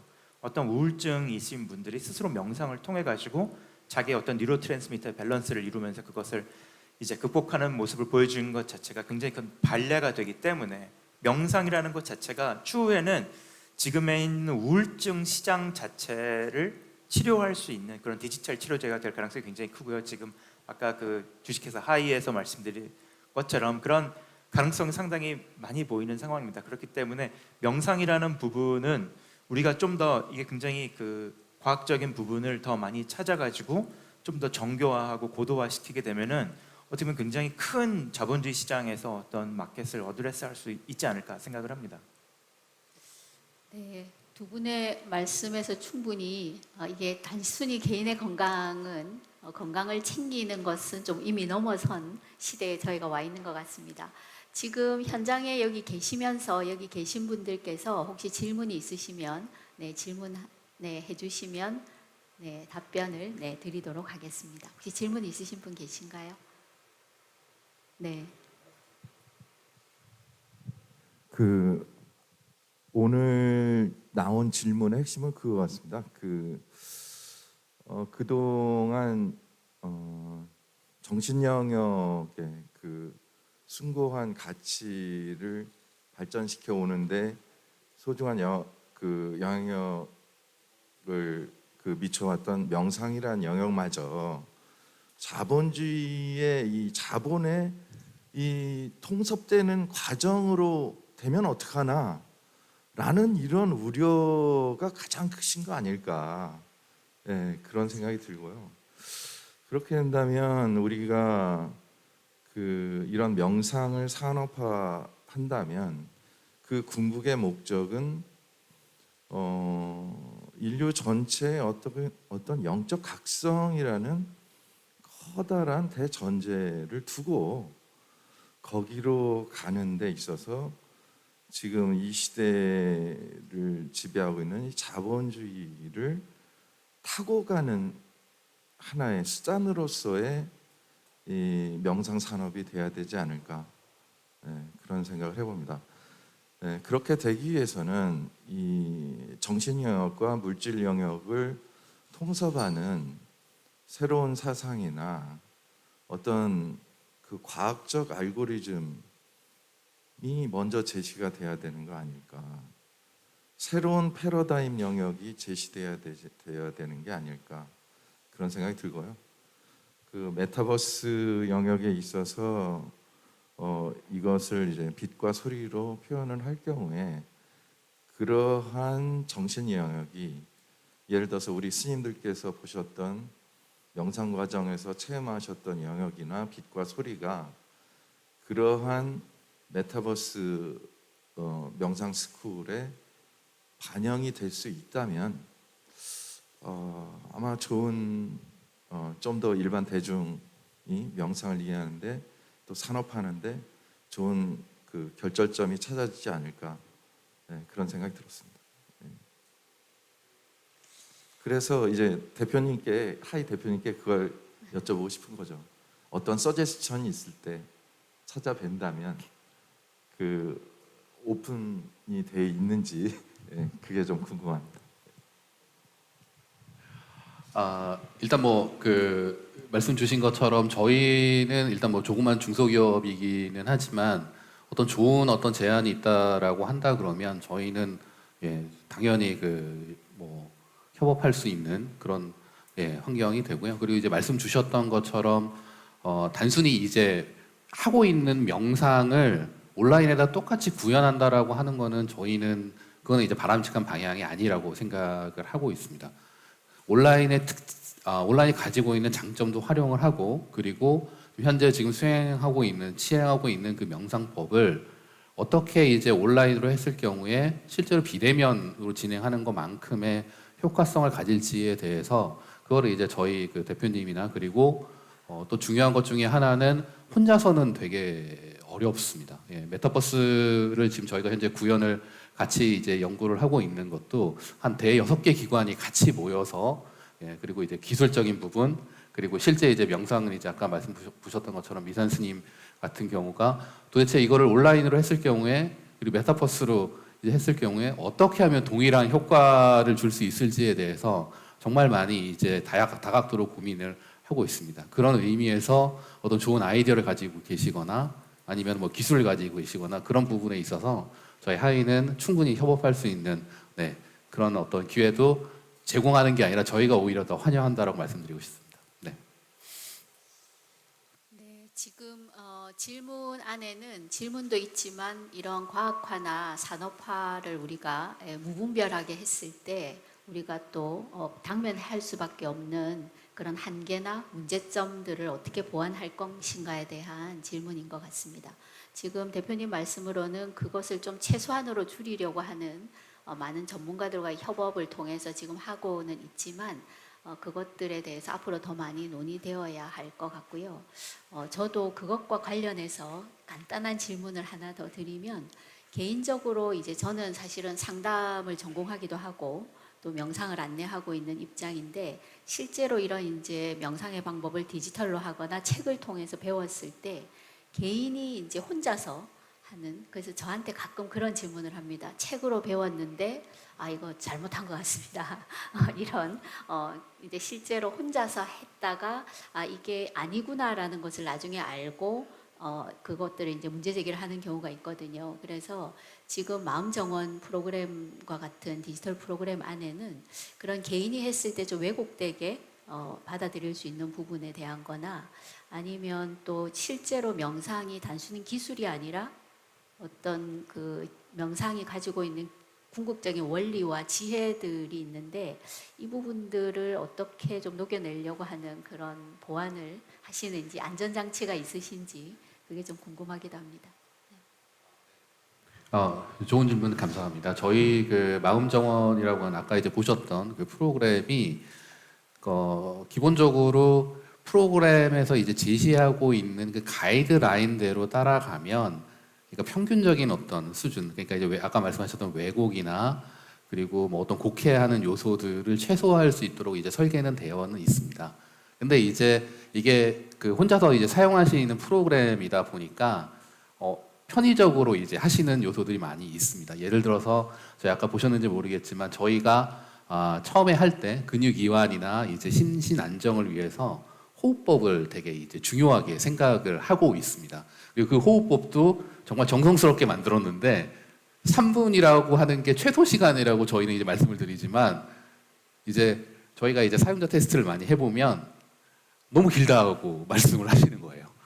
아니 나는 이제 뭐 셀프톡이나 이런 게 더 좋다. 그게 더 훨씬 더 나한테 마음에 간든다라고 해가지고 그래서 저희가 이제 부득불 건너뛰기라고 하는 거를 해 놓기는 하지만 그래도 이제 한번 뭐 1분이라도 아니면 잠시라도 이렇게 마음의 안정을 하신 다음에 넘어가십시오라고 이런 어떤 안내 멘트를 드리고는 뭐 이런 장치는 좀 들어가 있습니다. 그리고 이제 이런 이제 명상이라고 하는 게 조금 이제 그 오해를 하면 안 되는 것 중에 하나가 이게 이제 아까 이제 치료의 영역, 즉 환자분들의 치료의 영역으로 오해를 하시는 경우가 있는데 그런 부분에 대한 거는 저희가 이제 좀 먼저 자신의 이제 뭐 우울증이나 아니면 뭐 다른 어떤 불안 장애가 좀 심하다라고 하시는 분들이 스스로 이제 하시는 분들도 있고 생각하시는 분들도 있고 그리고 이미 치료를 받고 있는 분들이 있는데 그런 분한테는 먼저 이제 의사의 진료를 하거나 아니면 이제 병행으로 이렇게 지금 저희가 안내를 좀 드리고 있는 장치들이 조금 있습니다. 그리고 마지막으로 이제 저희가 이제 이거를 이제 마음 정원이라고 하는 저희는 이제 치유고 아직은 치료제는 아닙니다. 치료제를 아니고 이걸 쓰시면서 가장 보다 더 중요한 거는 이제 그 마음에 대한 정기 검진을 한번 해보시라고 저희는 이제 권유를 드리고 있습니다. 그러니까 저희가 이제 1년에 한 번은 그 뭐 건강검진센터나 요즘에 이제 가가지고 하는 게 보편화돼 있잖아요. 근데 이런 이런 건강검진이라고 하는 것도 저희가 이렇게 보편적으로 생각하는 게 거의 20년이 되지를 않았습니다.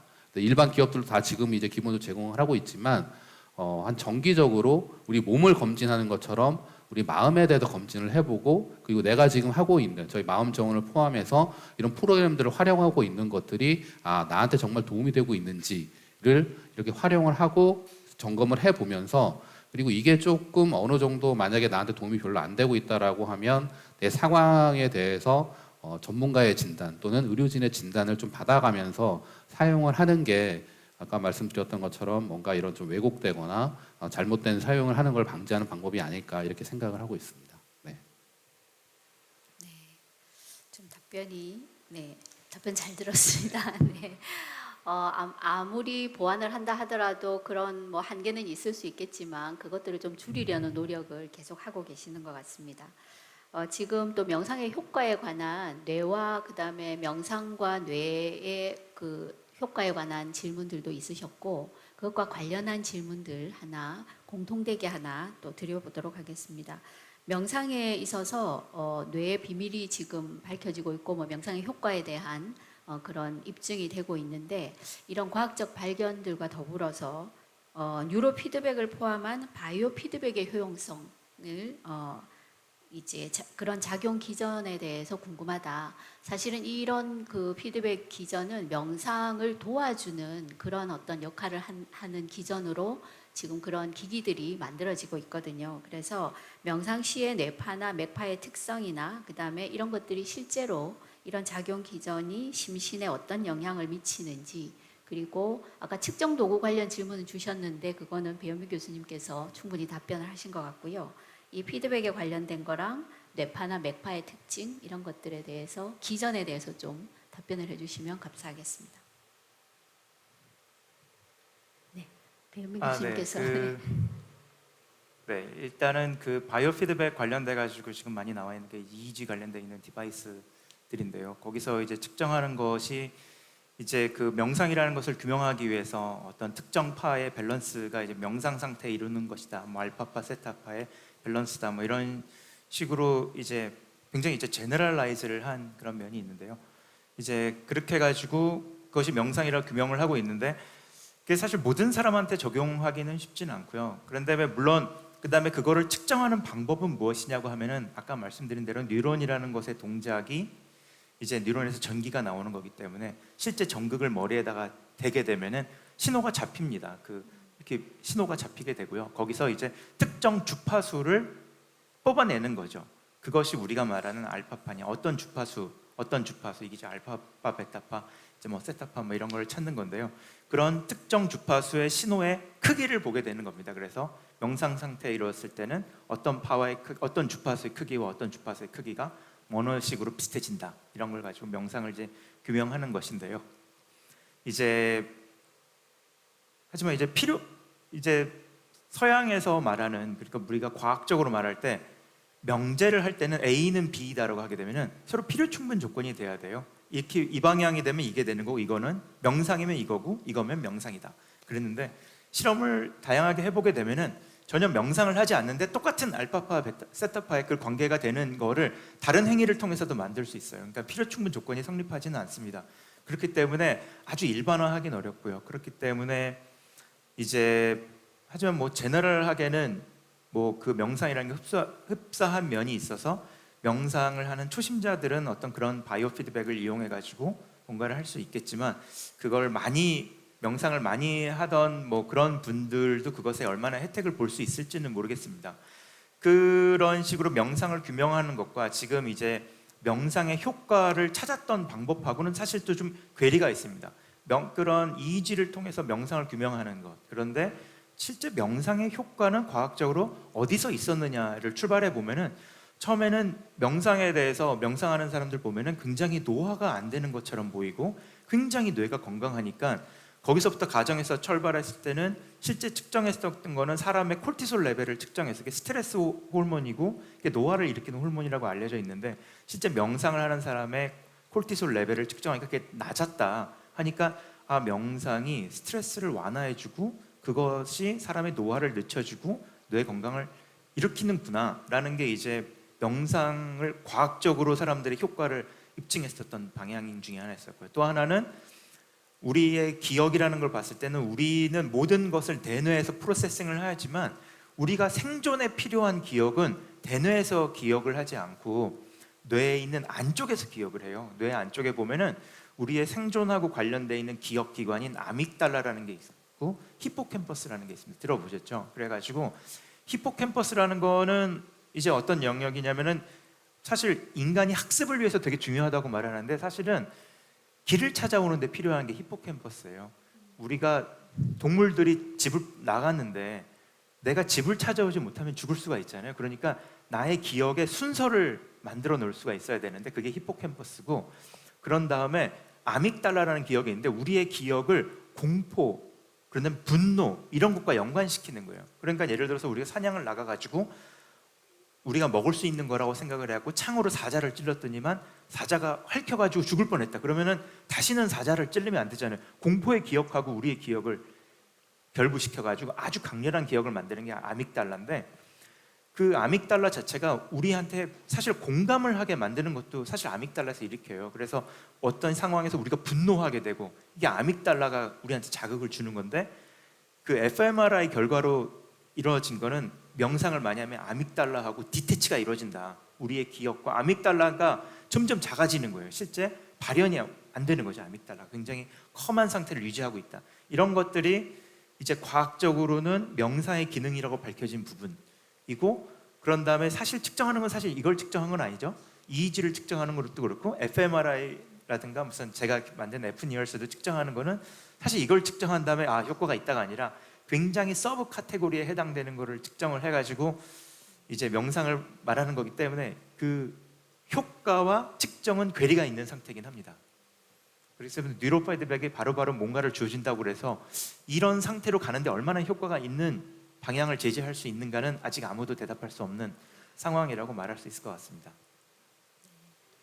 네, 답변이 충분히 되셨는지 모르겠습니다. 저는 교수님 말씀을 들으면서 이게 측정하는 것과 실제 효과의 그 변화하고는 약간의 좀 차이가 있구나라고 하는 것을 좀 이해하게 됐고요. 그러면서도 우리는 이런 측정 결과들이 있을 때 현대인들의 특징이 A를 하고 나니까 이런 B에 대한 변화가 있구나라고 하는 것을 좀 확인하려고 하는 그런 어떤 우리의 그런 마음의 습관들이 있는 것 같습니다. 그래서 이렇게 효과가 있습니다라고 하면 훨씬 하려고 하는 마음이 더 많이 일어날 것 같습니다. 저한테도 굉장히 도움이 되는 답변이었고요.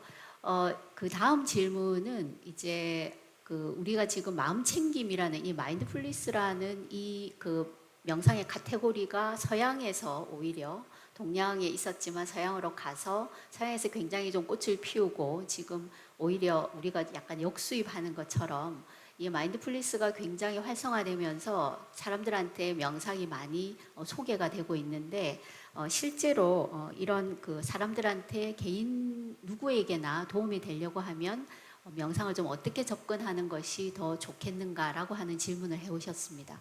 아마 많은 분들이 여러 형태로 접하고 계실 텐데 지금 여기 계시는 두 분의 입장이나 앞으로 이 마인드풀리스 명상을 일반인들에게 적용할 때 어떻게 접근하는 것이 더 효율적이고 좋은가라고 하는 질문을 해오셨습니다. 네, 두 분 중에 먼저. 네.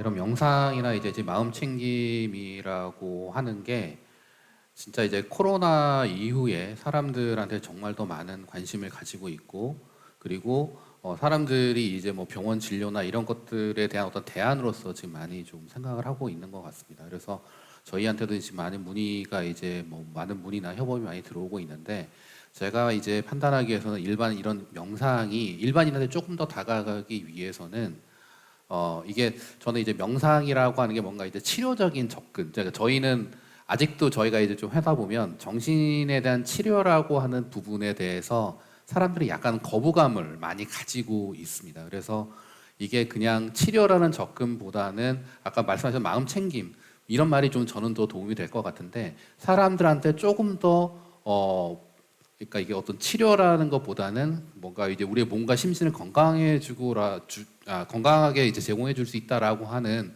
그러니까 그런 개념으로, 흔히 말하면 저는 이제 그 병원에서 뭔가를 치료할 때 쓴 치료약보다는 이제 비타민이라고 하는, 사람들한테 마음의 어떤 비타민, 뇌의 비타민이라고 하는 개념으로 좀 친숙하게, 그리고 보다 더 친근하게 다가갈 수 있는 그런 어떤 홍보나 아니면은 그런 어떤 장이 좀 마련이 된다라고 하면 보다 일반 대중들한테도 좀 쉽게 좀 다가갈 수 있지 않을까 생각을 하고요. 그리고 아까 이제 잠깐 말씀드렸던 것처럼 명상이라고 하는 요소에다가 이제 펀이라고 하는 요소를 조금 더 가mak히 시킨다라고 하면 이제 좀 일반 그 흔히 말하는 요즘에 이제 MZ 세대들한테도 명상은 좀 약간 뭐라고 해요? 좀 말이 좀 죄송하지만 약간 지루하고, 그리고 약간 그 나이 든 분들, 그리고 어떻게 생각하면 속세를 벗어나서 약간 그 현실과는 좀 동떨어진 이런 것들을 좀 보완할 수 있지 않을까, 네, 이렇게 생각하고 있습니다. 네. 배현민 교수님 아이디어를 주시면. 네. 그 명상에 대해서 우리 전문가는 아닌데요. 그 요즘에 보면 뭐 인공지능 같은 것도 되게 많이 나오고 해가지고 인간 자체가 그냥 어떤 쾌락을 추구하고 그런 단순한 그런 존재가 아니라, 그럴 경우에는 사실 인공지능이 사실 인간을 얼마든지 대체하고 하는데, 인간 자체가 좀 더 고매한 그런 의미 있고 더 인공지능을 그런 단지 지능에서 더 뛰어넘는 그런 좀 고차원적인 인격체 내지는 지능을 가지고 있는 그런 생명체가 되는 데 있어서 더 고차원화 될 수 있는 부분 중에 하나가, 인간이 할 수 있는 것 자체가 어떤 명상이라는 걸 통해 가지고 더 고차원적인 생명체로서 갈 수 있는 그런 길이 아닐까, 뭐 이런 생각도 해보게 되고요. 그래서 네, 그 명상을 한다는 것 자체도 인공지능과 인간이 다른 점을 보면 인공지능은 욕망이 없는데 인간은 욕망을 가지고 있거든요. 더 우수한 생명체가 되고자 하는 그런 욕망 자체도 인간만이 가지고 있는 거라서 그 욕망엔 난이 있는데 나는 어떤 행위를 해야 될까? 그냥 책을 보고 공부를 더 많이 하는 건가? 어떻게 보면 명상이라는 걸 통해서 더 따뜻하고 더 이렇게 베풀고 뭐 이런 사람으로 되는 것도 더 좋은 생명체가 되는 데 도움이 되는 길이 아닐까, 뭐 이렇게 생각을 해봤습니다. 네, 오히려 네.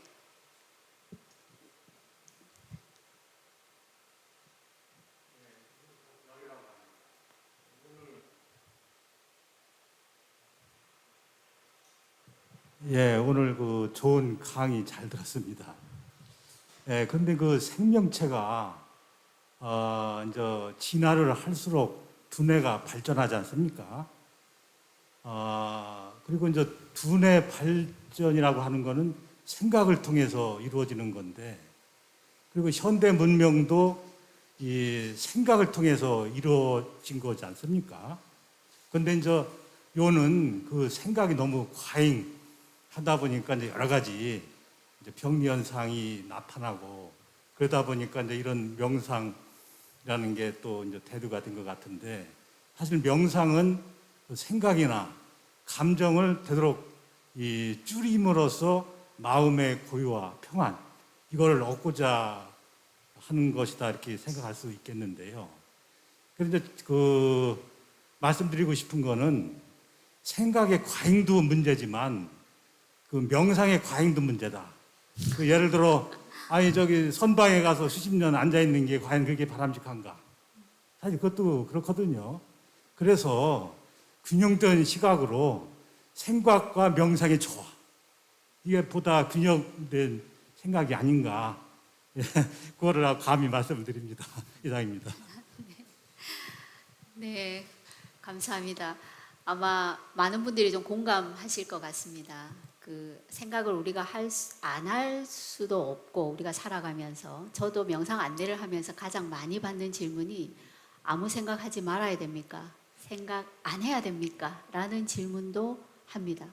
동시에 그래서 그때 이제 대답을 할 때 우리는 불필요한 생각을 너무 많이 하고 있기 때문에 명상의 기술은, 어떻게 보면 지혜는 불필요한 것들은 좀 줄이고 진정으로 해야 될 생각을 오히려 더 숙고하고 깊이 있게 할 수 있도록 하는 그런 어떤 마음을 훈련하는 길이기도 합니다. 이렇게 답변을 드리기도 합니다.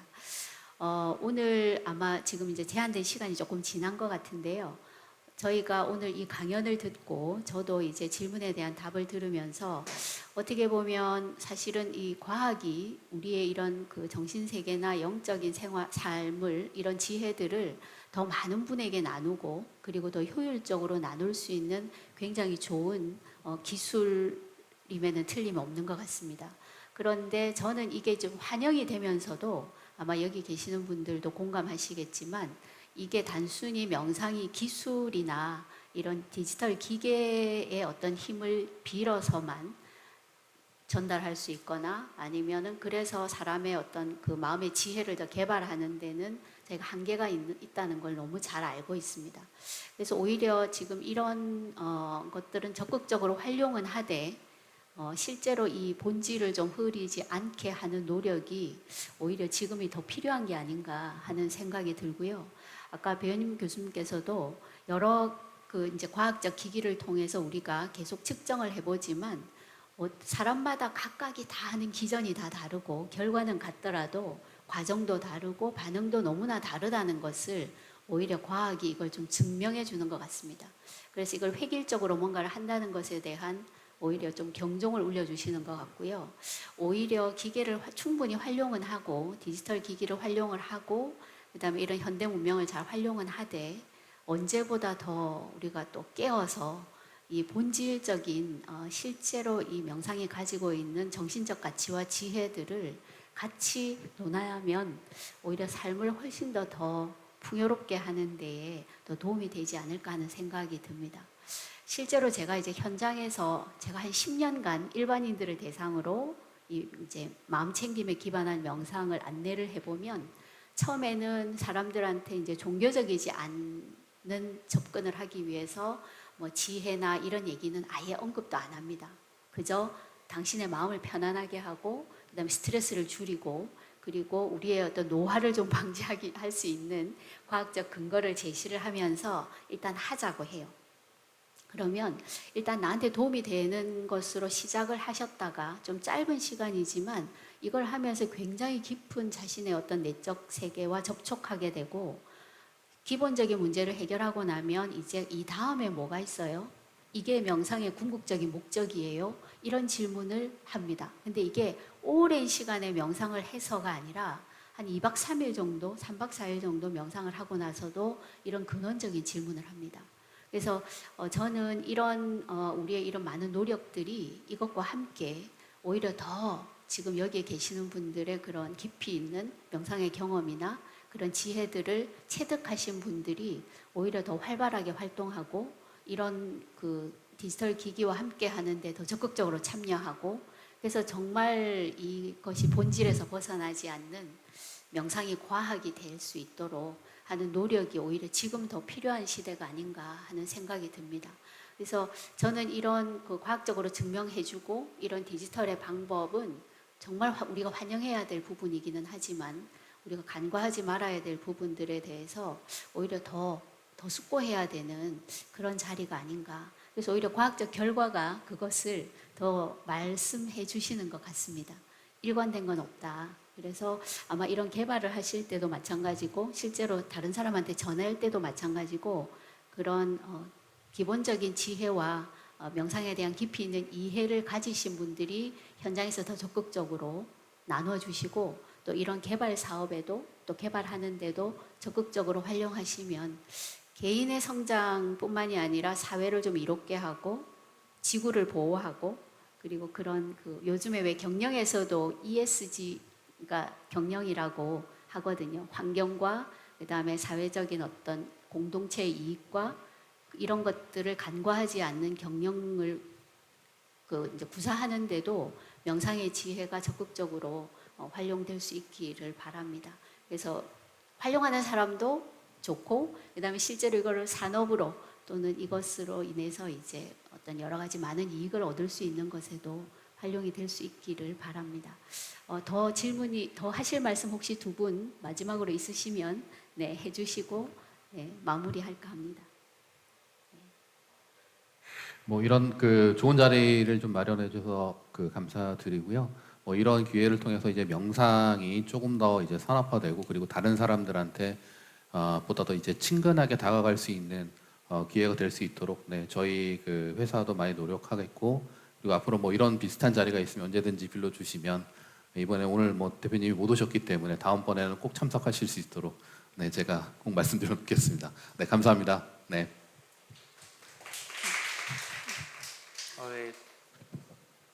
네, 저도 명상이 좀 더 확산돼가지고 어떻게 보면은 저도 물리화학적으로 정해진 우리의 어떤 신체 기능이 정해진다고 되어 있었던 그 기존 서양 의학을 깨버린 이 명상의 치료 기전 같은 것들이 좀 더 많이 확산이 돼가지고 현대인들 중 뭐 우울증이라든가 어떤 뉴로트랜스미터의 언밸런스를 통한 다양한 정신질환들이 존재하는데 그런 부분들이 자연스럽게 좀 어느 정도 해소가 되면 좋을 것 같습니다. 네, 명상은 과학이라는 거를 말씀드리고 싶습니다. 네, 수고 많으셨습니다. 네. 혹시 질문을 올리셨는데 충분히 답변이 되시지 않으신 분들은 혹시 꼭 해야겠다 하시는 분은 개인적으로 질문해 주시고요. 올려주신 질문들 중에 저희가 좀 공통된 답이 될 수 있는 것들을 좀 주로 다루었습니다. 네, 함께 해주셔서 너무 감사하고 네, 저도 영광이었습니다. 감사합니다. 네, 감사합니다. 네, 감사합니다. 명상과 산업 하이라이트 대담의 시간 깨어있는 사람들의 토크 콘서트였습니다. 이 질문과 의견 자체가 굉장히 수준이 높고 또 깊이가 있었고요. 이 질문에 정말 훌륭한 의견과 진솔한 답변으로 오늘 토크 콘서트를 아주 풍성하게 해주신 이정은 대표님, 배현빈 교수님 그리고 김호영 이사님께 여러분 다시 한번 뜨거운 박수 부탁드립니다. 네, 감사합니다. 또 자리로 모시겠습니다. 감사합니다. 네, 오늘도 대담을 통해서 과학적 기술 그리고 산업을 충분히 활용은 하되 또 명상의 가치와 지혜 그리고 본질은 잊지 않았으면 좋겠다라는 말씀으로 오늘 대담의 순서를 또 마쳤습니다. 네, 이것으로 제3회 서울국제명상엑스포 명상과 산업 토크 콘서트 모든 순서를 마쳤습니다. 오늘 접하셨던 기술과 산업 이야기 그리고 앞으로의 비전들이 여기 계신 모든 분들과 또 온라인으로 접속하신 모든 분들께 충분히 유익하셨을 거란 생각이 듭니다. 오늘 귀한 발표해 주신 발표자분들과 그리고 좌장님께 다시 한번 감사드리면서 오늘 인사드리겠습니다. 지금까지 이송이었습니다. 감사합니다.